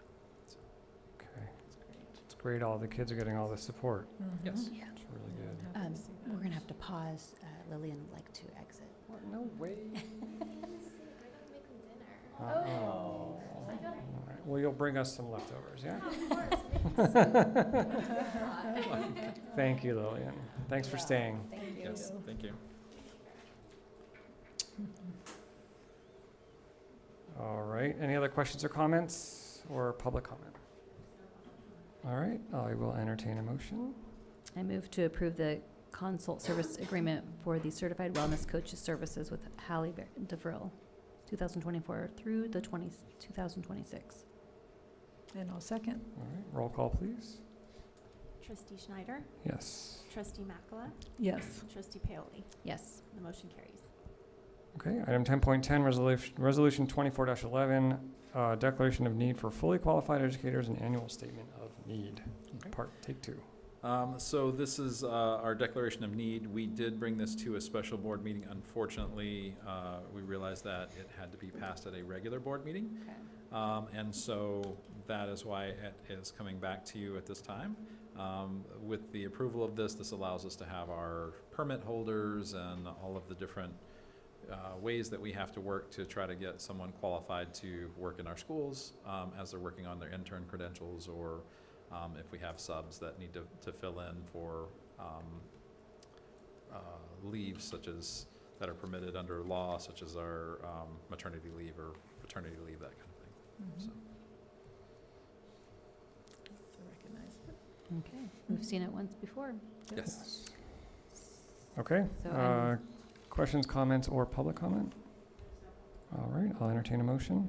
I'll move to approve Resolution 24-11, revised, declaration of need for fully qualified educators and annual statement of need. Second. And I will second. All right, roll call, please. Trustee Makala, Yes. trustee Schneider, Yes. and trustee Paoli. Yes. And the motion carries. All right, item 10.11, Mendocino Lake County adult and career requirements. And this one is also pretty routine. This is just adding on Gary Lewis as an authorized voting member with MLACE when they meet, which is actually tomorrow.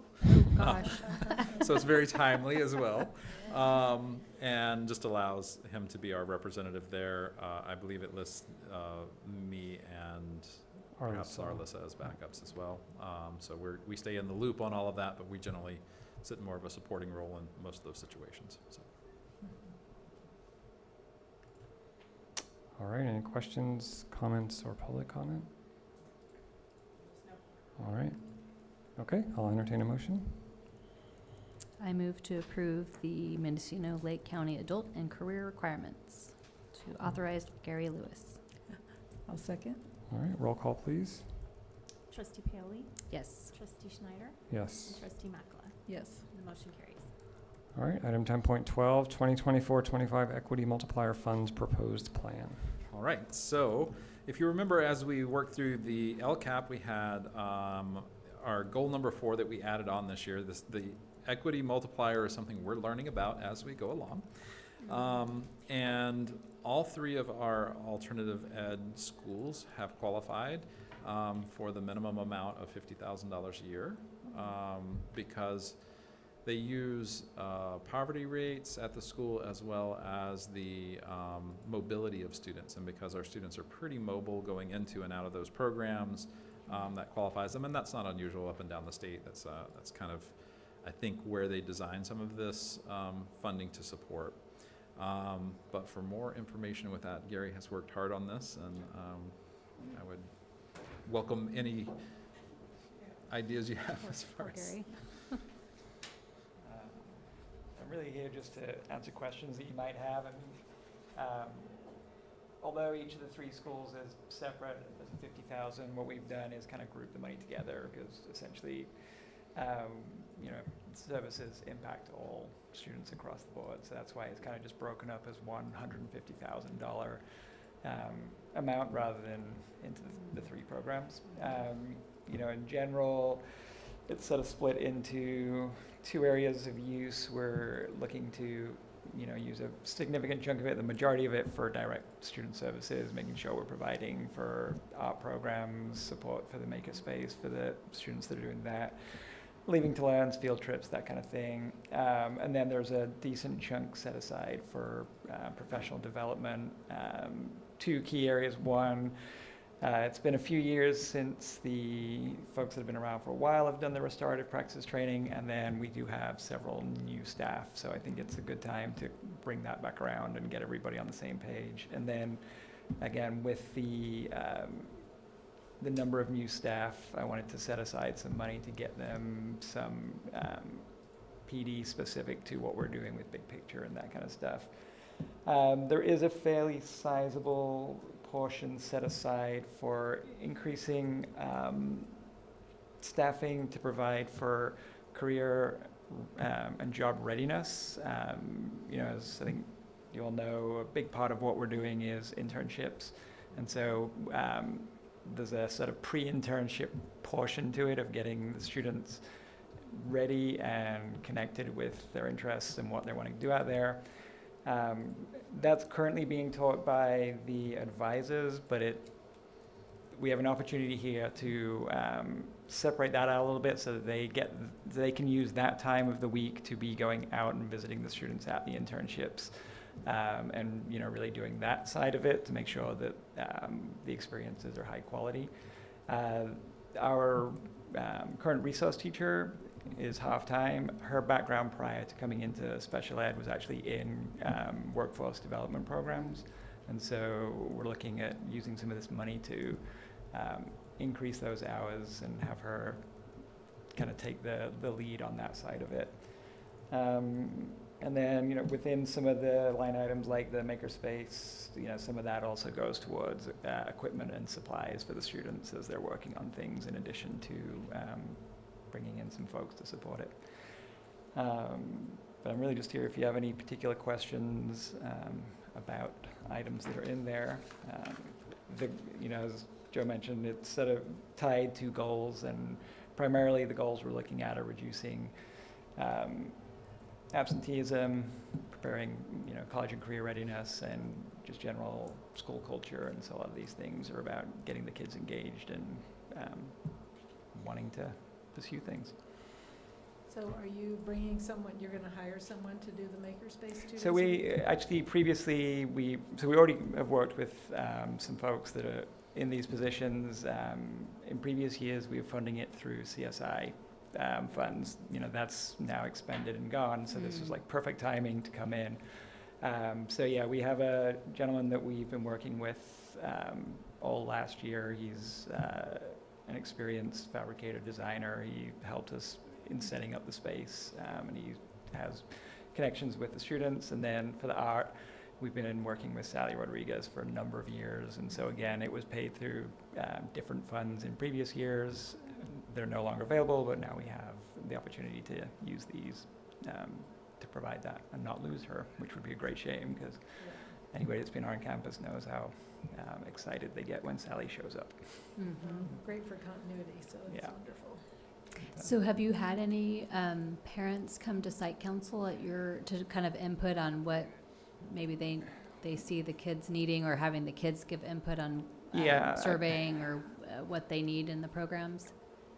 Honestly, In I a mean, we're sense. low numbers. We do have a couple of parents that routinely come to the site meetings, but we're not talking huge numbers here. Right. But have had some input Yeah. on, because it seems like you know what the kids need, and Yeah. but just to know that they had the opportunity to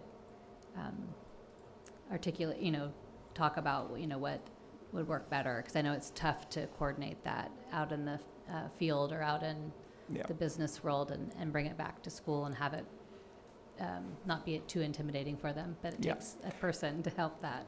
Yeah, so we do it, like I say, we do have a couple of parents that show and have given input. Yeah, we also speak to the local business community as well and get their input on how things can improve. So we're trying to connect with as many stakeholders as we can. That's great. And you're going to bring someone in to train kids in the cafe now, too? Yeah, again, somebody that has worked with us previously that in her career, she has done workforce development she worked specifically with the TSP program with the students with disabilities coming in. And so she's got experience doing that, has a connection with our students, and, is available to come and do a little bit of work with them while we kind of get that set up in a way that's going to be self-sustaining. It's exciting. So this half FTE person, so is that the person you're talking, is that? So this would be our resource teacher. She's already currently a half-time FTE, and this would be increasing her hours. So we got this involves a few different people. The resource teacher would be working Tuesdays and Thursdays with the students on general career readiness, and so getting them, helping them connect with local community members to look for internships, also doing a lot of that sort of prep work, how to do interviews, how to put together their resumes, all the sort of workforce development. The cafe one's a little bit more of it's a narrower scope. It was somebody that would just come in for a little while, for a few hours, just to help us kind of organize and get that running in a way that, so we have an on-campus program where the students use that, right? So not all students are necessarily comfortable going off campus right away. So having like something on campus where they can start that process of, and the goal is for the cafe to be a student-run business, essentially, that they're responsible for, making sure that everything's running smooth, that we're well-stocked, that we've got the things we need, and that kind of stuff. So that's a little bit of a narrower scope, as opposed to the more broad 2-day-a-week college and career readiness. So this half career readiness, that's covering the upcoming 2 days a week, or they're already doing 2 days a week? No, so they're not started yet, but if this gets approved today, then moving forward, that would cover the additional cost to their salary and benefits for the remainder of the year. Okay. I only asked because looking at the costs, it looks like there's quite a bit going to professional development, which is fine, but it'd be great to help connect the kids better with internship opportunities. And Yeah.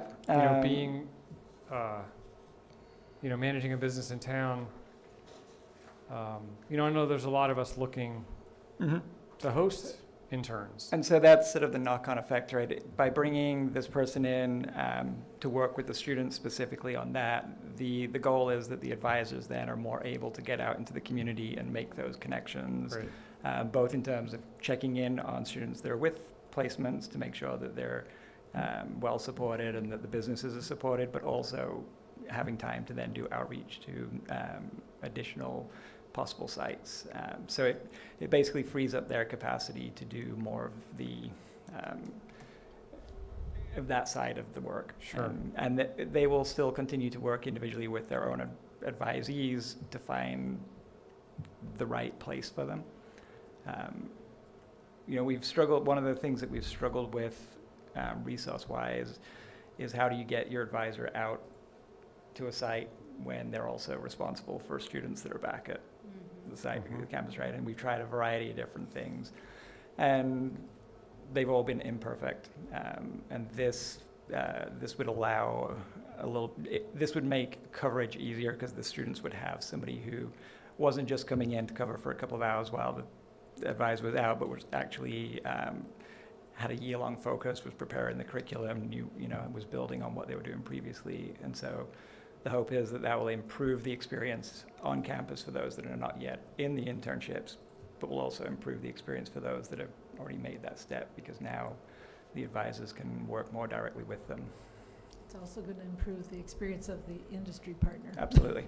Yeah. Right. So, and great potential to expand your number of industry partners. Yeah. That's great. And the cafe is not open to the public, No. right? It can't Not be. yet. Well, You could have a. I don't know. That'd be a question for Joe. Could it be? I don't know. We've talked about doing things like coffee deliveries around the district for staff, and we could set up like a system where people can put in, a kind of a food runners thing, but instead of getting Starbucks, you could have Capacity. Yeah, we could have our folks deliver. So there's opportunities for interest in things like that if we're able to, again, have the capacity to really put some time into it. okay. And then my last question is about you have 20,000 for field trips. Is that enough?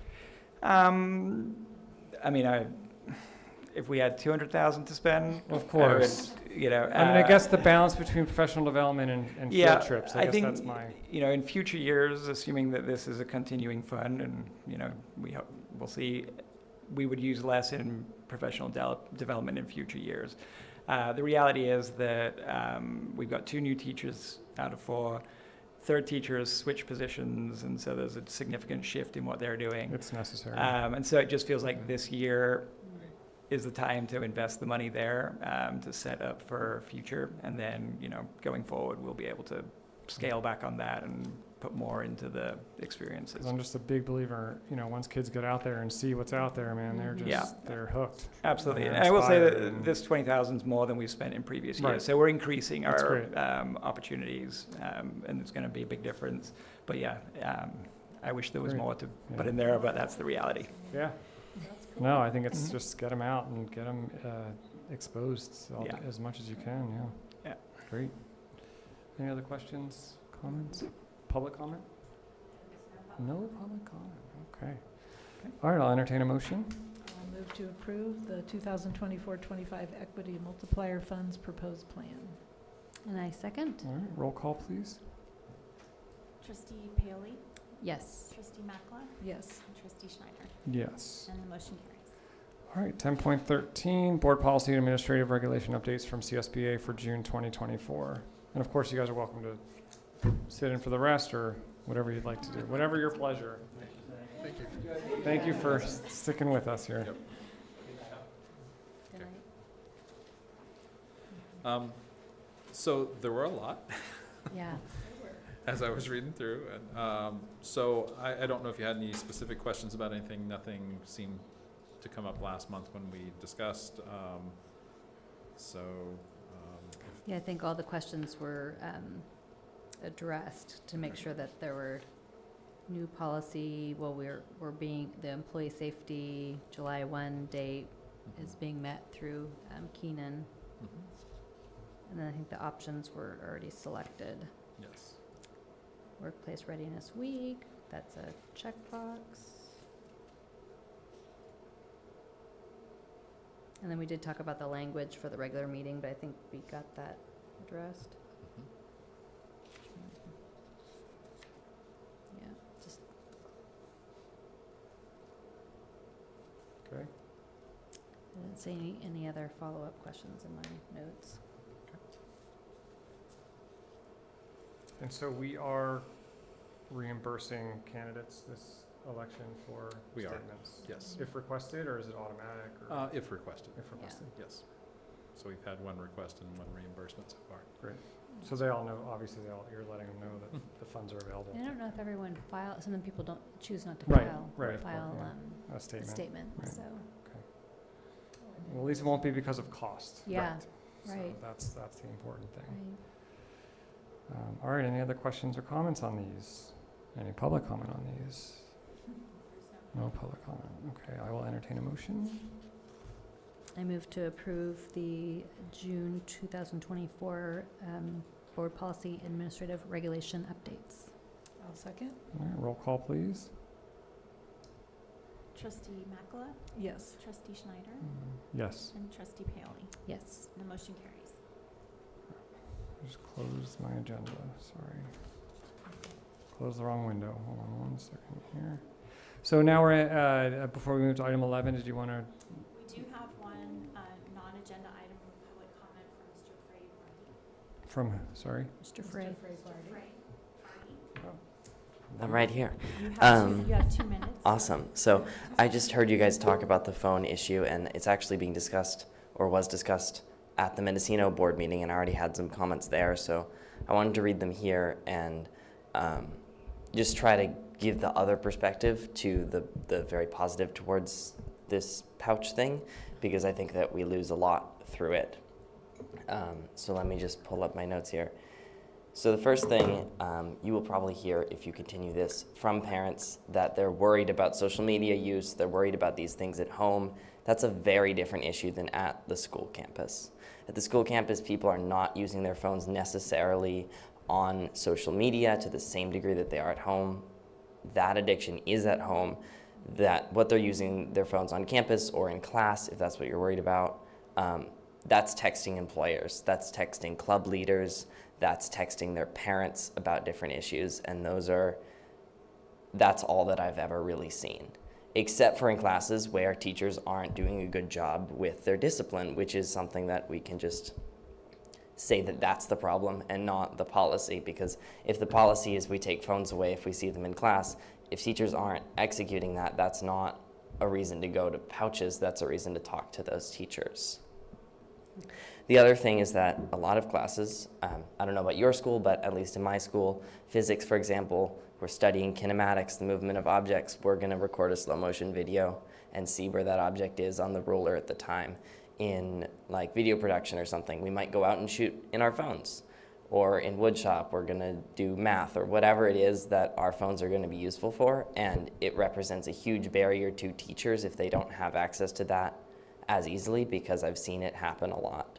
Also, our clubs, I do a lot of stuff with the radio, and during the day, at break, in places where it would be inconvenient to deal with that phone pouch, I have to respond to, hey, I don't have my radio show prepared, how can, all of those kinds of issues. So that's just my perspective on that, and I don't think that it's appropriate, because if students are told not to use their phones, and that's very dictated, when they get into the workplace, when they get out of high school, they won't be able to self-regulate because they haven't had that experience. If we have that experience here, if we have that discipline here, and we have that openness, when they get into the workplace, they will know how to handle themselves with access to their phone. Thank you. It's good to get the feedback. Appreciate that. Okay, we're ready to keep going? Okay. 11.1, request for interdistrict attendance permit form. Okay, so I wanted to bring this to you. As we were kind of looking through things, I realized about 2 years ago, the county actually went through a pretty extensive process with legal and some other pieces to bring a new form forward.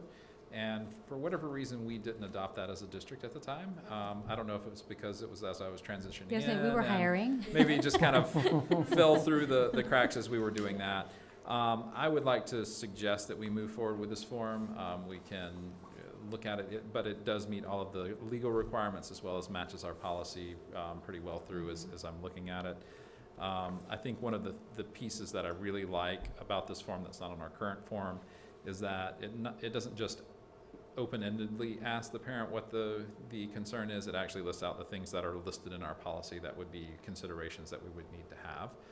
So the parent can do that, or if I had a question, I could call the parent and say, tell me a little bit more about the bullying that you feel that your child's experiencing, that kind of thing.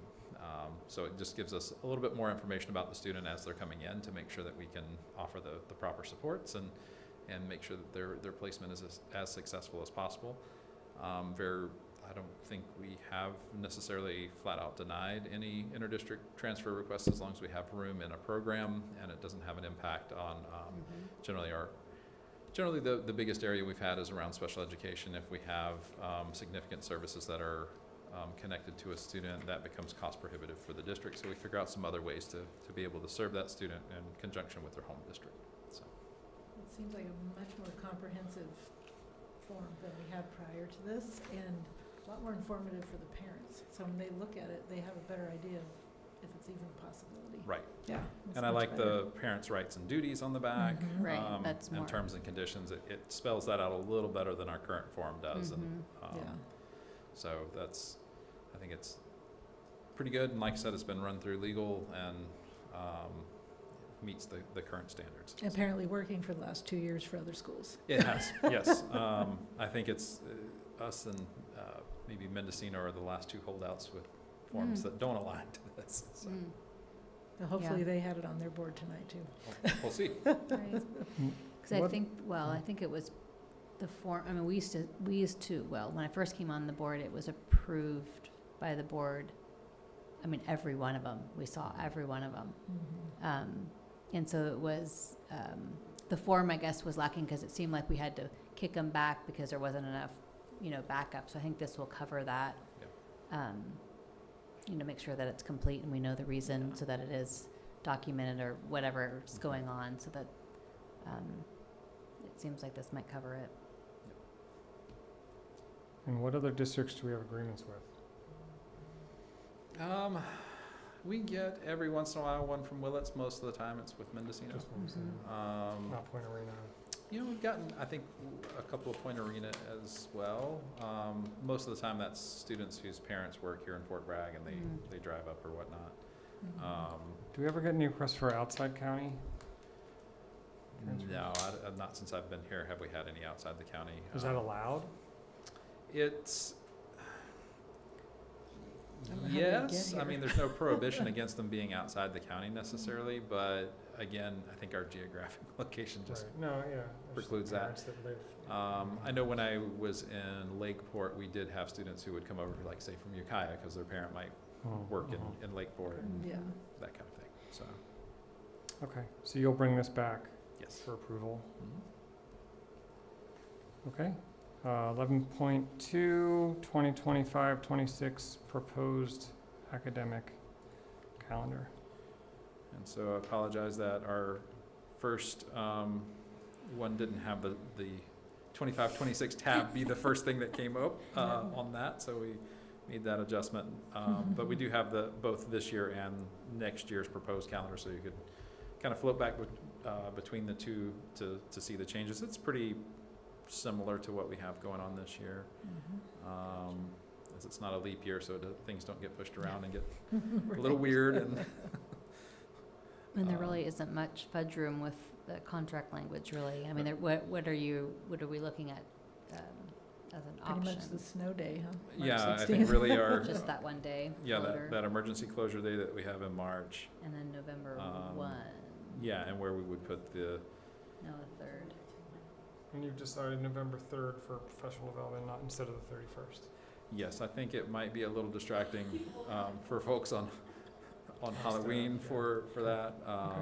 So we thought the 3rd would be But I see your thought was to have that be an off day for families. Right.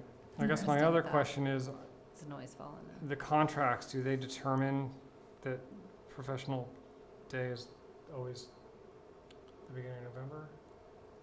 I'm trying to remember what the think language so. says. I mean, I guess my question is, do we want to consider the 10th, and that gives families a long A weekend? longer weekend there. Because the 11th is always a holiday. Wow. Okay. Because it came about as kind of Yeah. a request, because there were other districts taking that day off. Yeah. Right, because of Halloween. Yeah, but unless I never it's on a knew if it got Saturday, into the contract. Yeah, that where there's no fudge room. because that might be a nice, If not, the 10th would be nice, yeah. opportunity for families to, Mhm. And stuff? and, well, staff have to, Hopefully they have to not. work the Well, 10th. they've got to work that day. Oh. Because it Yeah. would be the PD day. I'm thinking of the 3rd to the 10th, so families can have a 4-day weekend.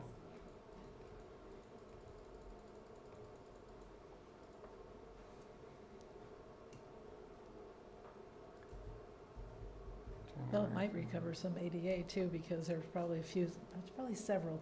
Well, there's a lot People of that people that probably leave would on not the come on the 10th. 10th, yeah.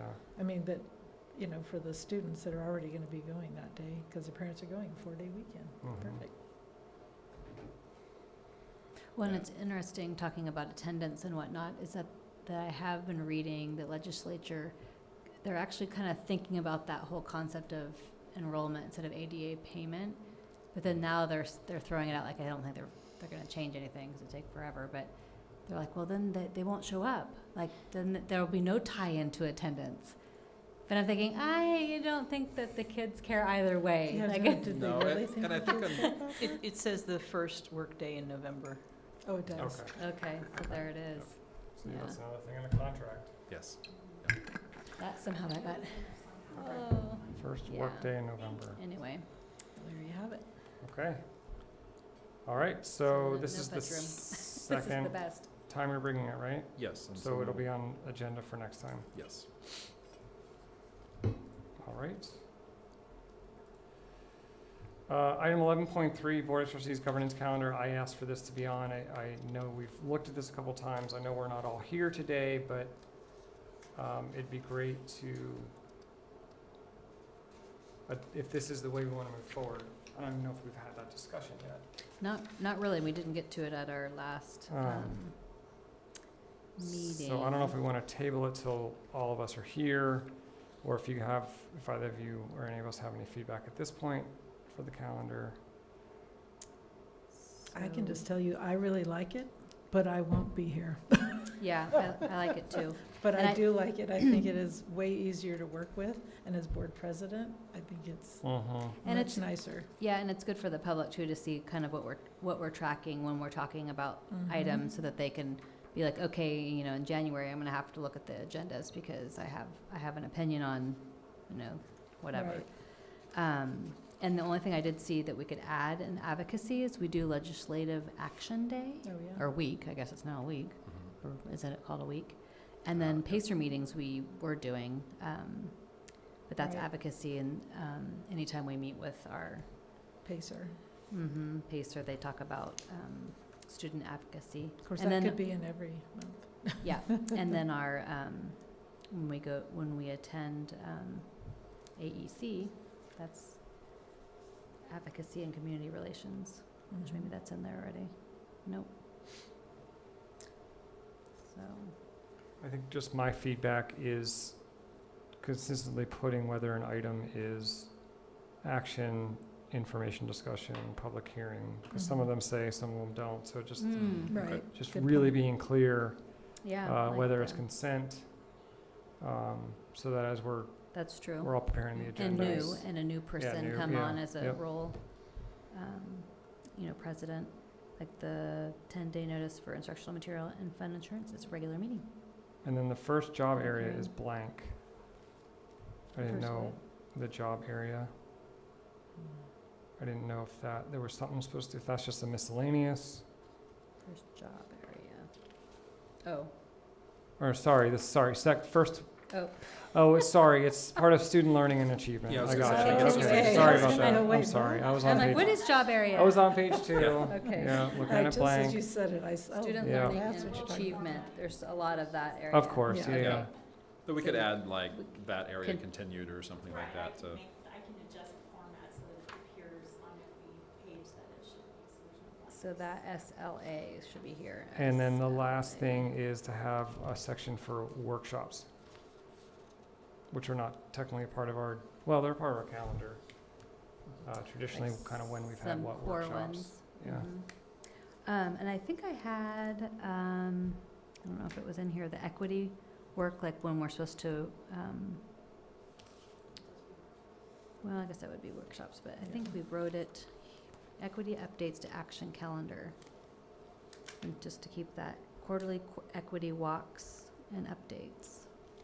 Maybe putting that on the Yeah, calendar we somewhere. could do just other board, for the Equity things like walks. tours and, Just that try to sort of designate so that they're on the calendar, so we know to, Mhm. maybe we'll end up only doing it twice a year or something, Right. but. And collective bargaining is blank. I don't know if there's, again, we're nitpicking at this point, but I think we all like the format Mm-hmm. and the Mhm. direction of it, definitely, Mhm. yeah. Okay. Yeah. Okay. So we approve this on a fiscal basis, looks like? Yeah, I think that's the nice part is that it does lay out, rather than starting in January, it starts in July as our fiscal year and our school year runs along. So Our Mm. current calendar, though, goes through the end of the year? it does, though we Calendar could, it's your governance document, so you could make that change whenever the board felt. I think until recently, right. it still said draft, so I think we're okay. year? Well, I'm just Yeah. thinking maybe Yeah. for October, November, we could see what January through June at least would look like on this. Mhm. Mhm. So it looks like other district do June to June, July to June. And then So at we one could- time in '08, we had one that was calendar, so it's definitely what Okay, jives. And then we had another one in '08, okay, so we kind of had these. yeah. So let's try this for the second half of the fiscal year. Sounds good. Yeah, okay. Thank you for helping to move that forward. 11.4, recommended update board policy 0415, equity. So this is just our continuing item until we, we'll make some progress on our October 23rd or 24th, workshop that we have with Nicole Anderson and Associates. So that will be the central topic there, is to move along our equity statement and our equity policy at that time. So Can we get that on the calendar? I don't see it on my calendar. It is October 9th. Oh, they said 24th. 24th. 24th Oh, I meant- or with, I'm in the wrong month, I take it It's back. on the, you see, it's, Oh, I there believe it it's is. on there, yes. It's on there. Never mind. My mistake. And just a reminder there that I will attend that one virtually, because I will Oh, be right. supporting the Community Engagement Initiative team in Anaheim. oh, wow. Okay, yeah, because I think that's on the calendar already, yeah, October 24th. Yeah. Great. Okay. 12.1, board reports. Okay. Well, I can go because I haven't, I made notes and now they're gone.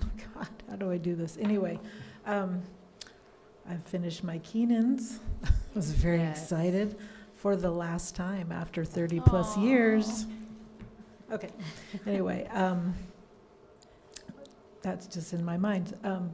The Friends of Mendocino College Coast Center, we're having a golf tournament on September 28th for all our many viewers. We're still accepting participants. And it is going to be free, as we had a donor donate for everyone to play free. So I hope people will sign up. And also, if you don't want to golf, but you want to come help, we need help. So it's the September 28th down at Little River Golf Course. And I think we're asking people to show up at 7 or 7:30 in the morning. Or later, if you have to. Whatever, we're begging. So, that's all I have. What day, is it a Saturday? It's a Saturday.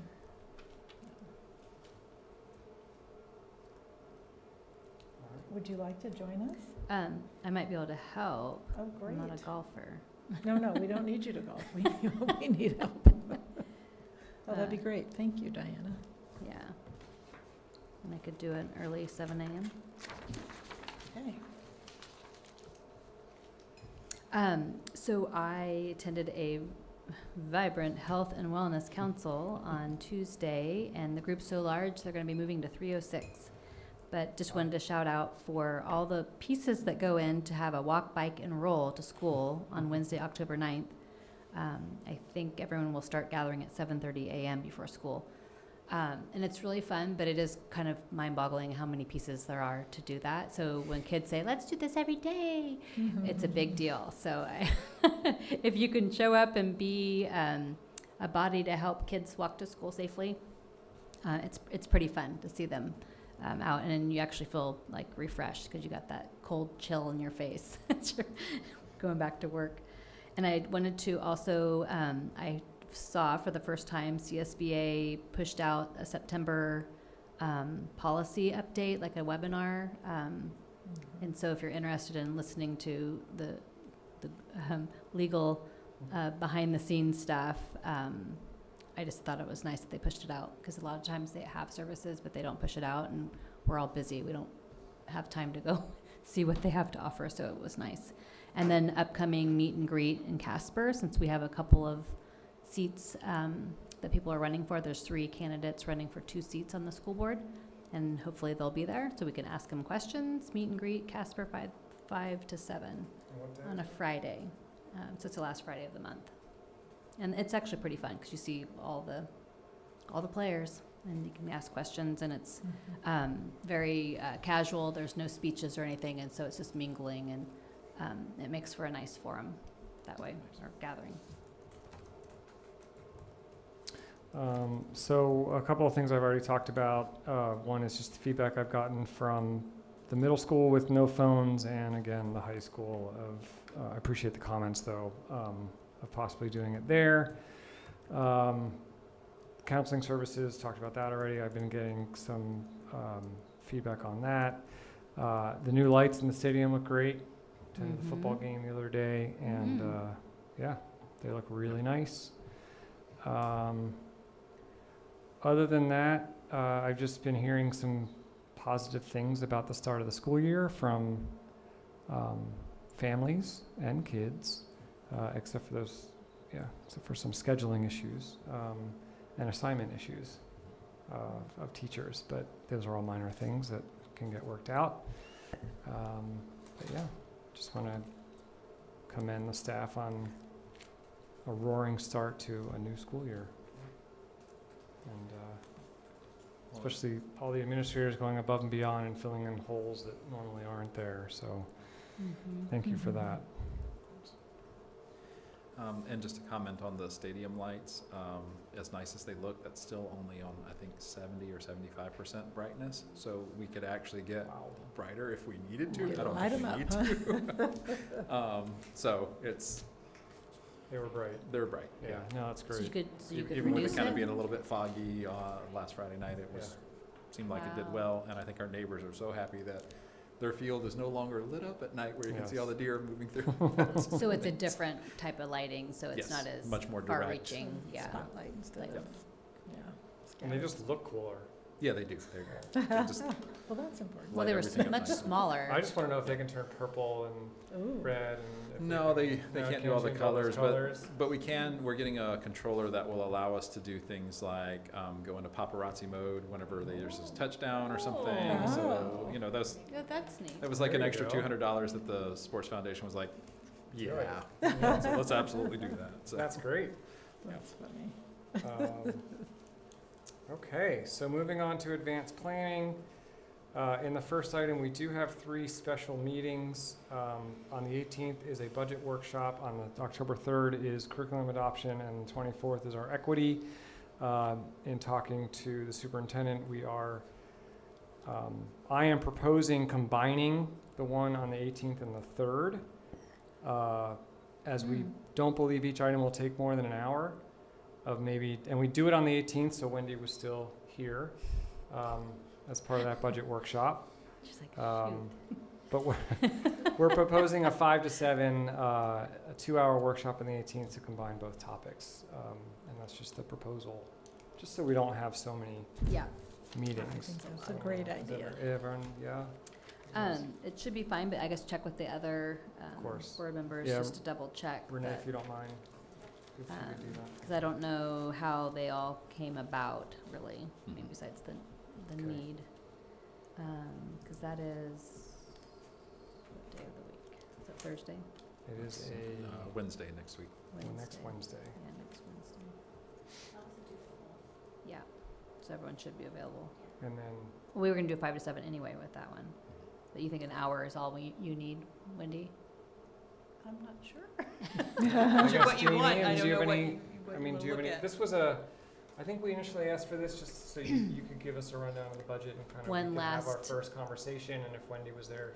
Yeah, I don't think it'll take more than an hour. Okay, one last questions or what we're looking at. Kind of a hand. We don't want any surprises. Yes. So if there's any surprises, this would be the meeting to break the ice.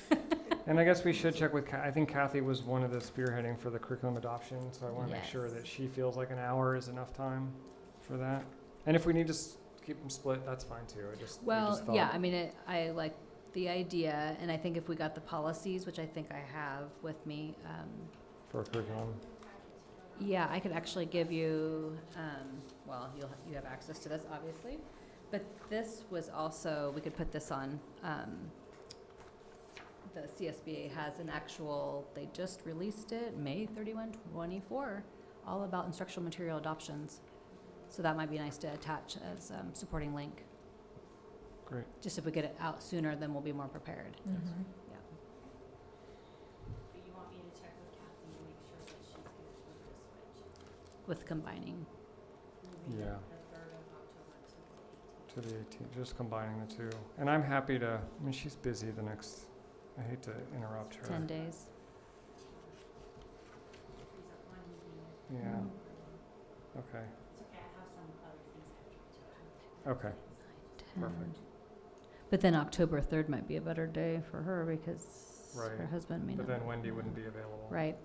Okay. Oh, she'd stick around. She can link I don't in. think She can so. link in. No, she's out of here. She's like, I'm leaving the day after. She's getting ready for the baseball playoffs. What are you talking about? Okay, so we'll find out about that, and again, no, if we need, all three are scheduled, so if we need to keep them, we'll keep them, that's fine. And it's not that we don't trust you, Jamie. We do. So the next item is the CSBA conference. It is in Southern California. I did bring up the point at a prior meeting of sending one of the new trustees and the student rep and the superintendent, because it is so valuable. We do, I believe, have budget. We can For it? certainly identify, yeah. I mean, there's a board We professional set development aside budget that Specifically, some budget for it. I know for me, I know there was a comment made that the student rep, they get this and they move on, but I still think it's the least we could do for all the time and effort they put in is give them this experience and knowledge as they move on to the world. But I'd love to see, because we will have at least one new board member, and Yes. we'll have a board member possibly that is currently here who hasn't been yet, so. Well, theoretically, it could be 2, but Right, I, there could yeah, be. could be 2. And I think next year when it's in Northern California, we should all. Well, and that's where, I mean, I'm going to stand Yeah, with, yeah. since I've been on the board since 16, we've always just chose to not take flights, do local, and then we've never gone all of us together, and that was really great, and I'd rather spend the money to do that, because on the off years, the student could still there's training throughout the year and there's MIG, so those new people need to focus on the MIG. That's just my Okay. thought, is no flight, because it's too, I mean, you want to be green too, I mean, Right. flying down there. I I mean, also and like- it's a lot for a newbie. I mean, you won't get as much out of it, and I'd rather spend the money and let everyone go and not feel guilty, because normally, even back then, we only went 2 people at a time, and so there's so many, there's so much to look at that it's nice to have everyone, going in and taking it in, and I'd rather have everyone be able to go than, Well, and for new people to go with people that have done it or been there Yes. a while, you Yeah. can go to your sessions So- and come out and go, okay. I'd like her, I mean, because Yeah, we I have think it's a great idea. tried to encourage her to do the online, and I know stuff, they right. have it Okay. in person, but doing the MIG and the student CSBA, I know they have that available. So will you still go, Joe, if none of us go? I Kind of could a- if that's what the board would like for me to do, just to stay current on issues that are coming up. Because you go to a lot of other conferences like this. Do I you do, feel like yeah. this conference gives you more than, like I a- think it does, but I think it's also unusual because most of Go the by time yourself. superintendents are Or with guiding their board members. their Yeah. board members. Okay. Right. So Okay. I think, and I'll look and see what other options they have coming up. It's usually in election years, they tend to do a little bit more, so I can make sure to sit through with our new board members and sort of guide them into Okay.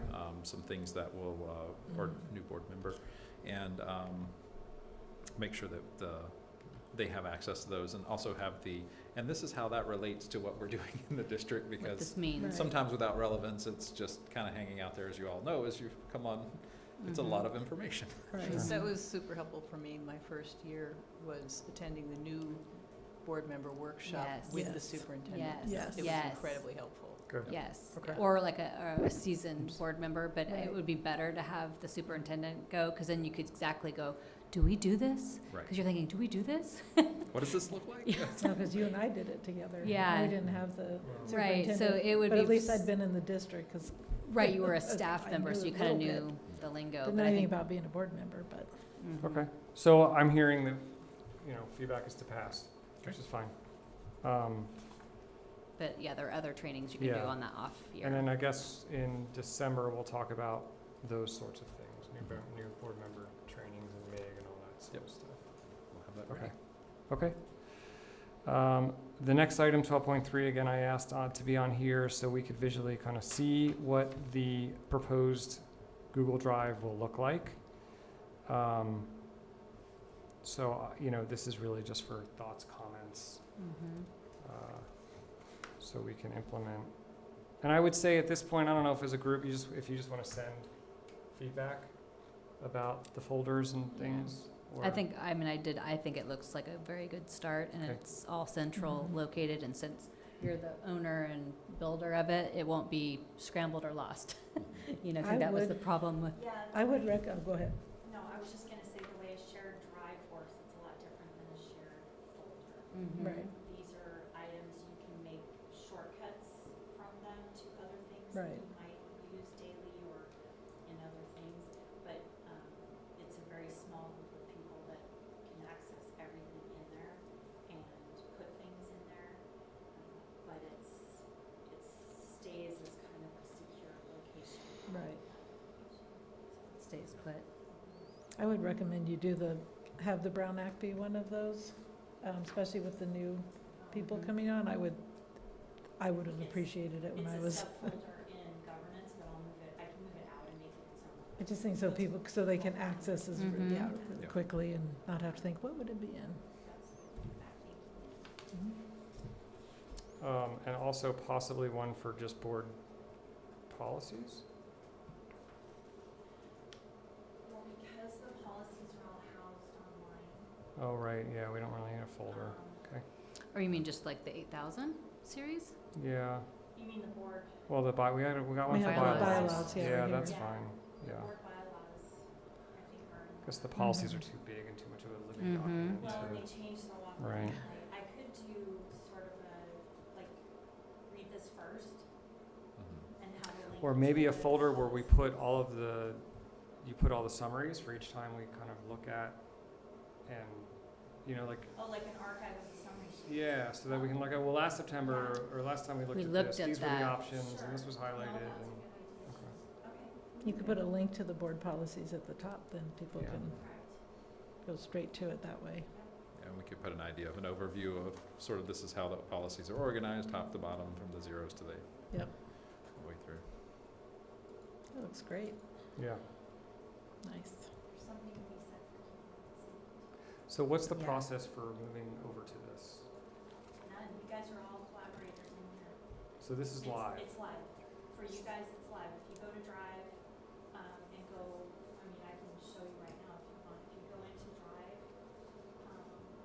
and go into and Jamie, you and Wendy are also in this room. When you open Drive, on the left side, you're gonna see all the little Mhm. things that are shared, and you're gonna see shared drives. So there's your drive, where we are all spending our time. And then my favorite, which is recent, but shared drives.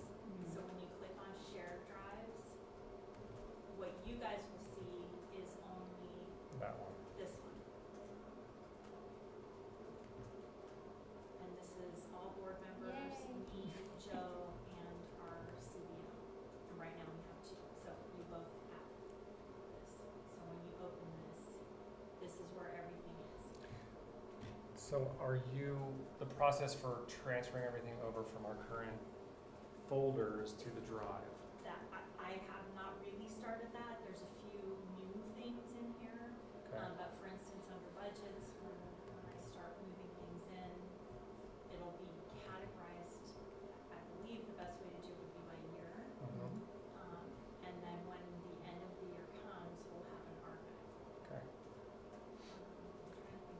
oh, there's not Or like you an could put archive in that, like, so if I'm Right, looking so at each budgets. folder has its own archive. Yeah. There's not an archive of. Yeah, because then that we'd be turns looking like, into where's the just a archive of the massive- archive? But when you're in here, if you do a search, it will search through your shared drive.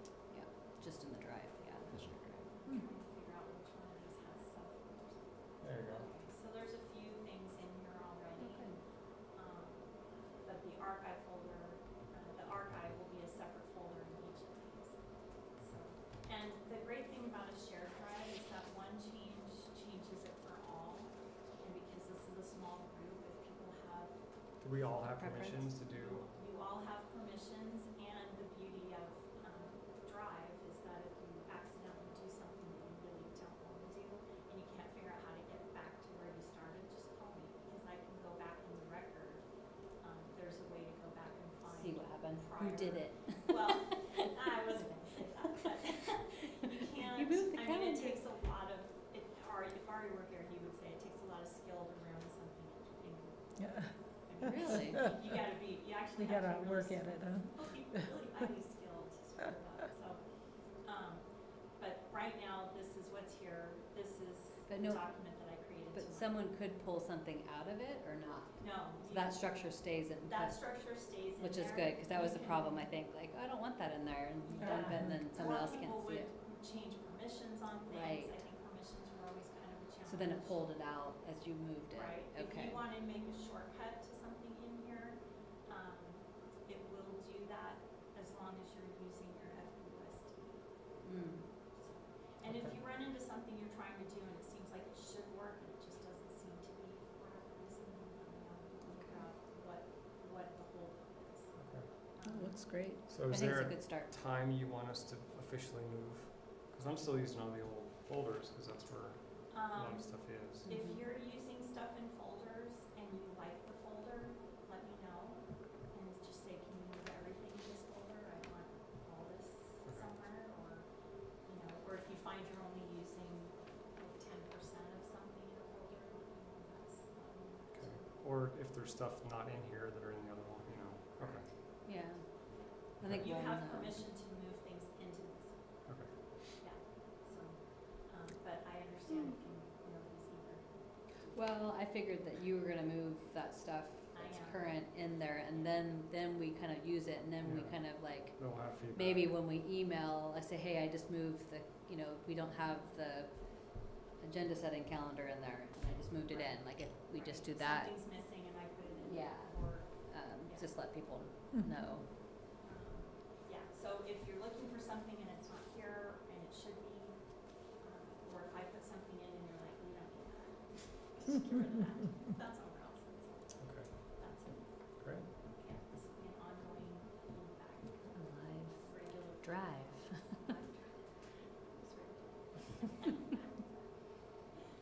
Cool. All right, well, thanks for doing all that. Yeah. All right, housekeeping, reminders and announcements, they're just everything between this meeting and the next regular meeting.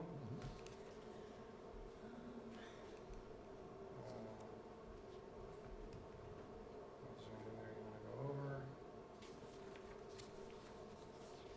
Maybe check with Crystal, if she's gonna go to Three Rivers Okay. or not, Okay. and the DLAC.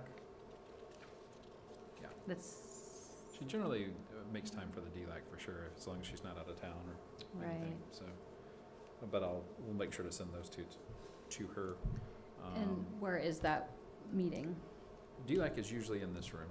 Oh, in this room now? Yes. Yeah, because it, okay. Because if they're in the evening, I've gone before, but I've only gone to the virtual. Yes. But the 10 a.m. ones I can't make. And we're actively having conversations about whether that makes sense or not. It was that parent request that we moved it to earlier in the day, and then we're not really getting a lot of attendance there either, so we're kind of, the high school is trying one at 5 o'clock, and so we Mhm. said, we'll see how that works. Right. I And think the virtual, I don't know why that went away. I think it seemed like there were more families that were involved, Mhm. that having that be still an option, wherever Or at least do, the yeah, in-person hybrid. do both. Mhm. So it seemed like there were 'Cause people that that, works out. I mean, I've done that with Three Rivers and it works out okay. it's fine. I don't, you Yeah. don't always see me go, wait, on the screen.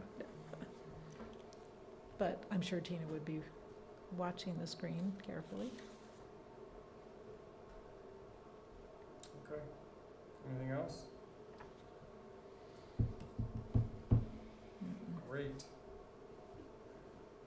Okay. All right, with that, I'll entertain a motion to adjourn. So moved. And I second. All right, at 8:32.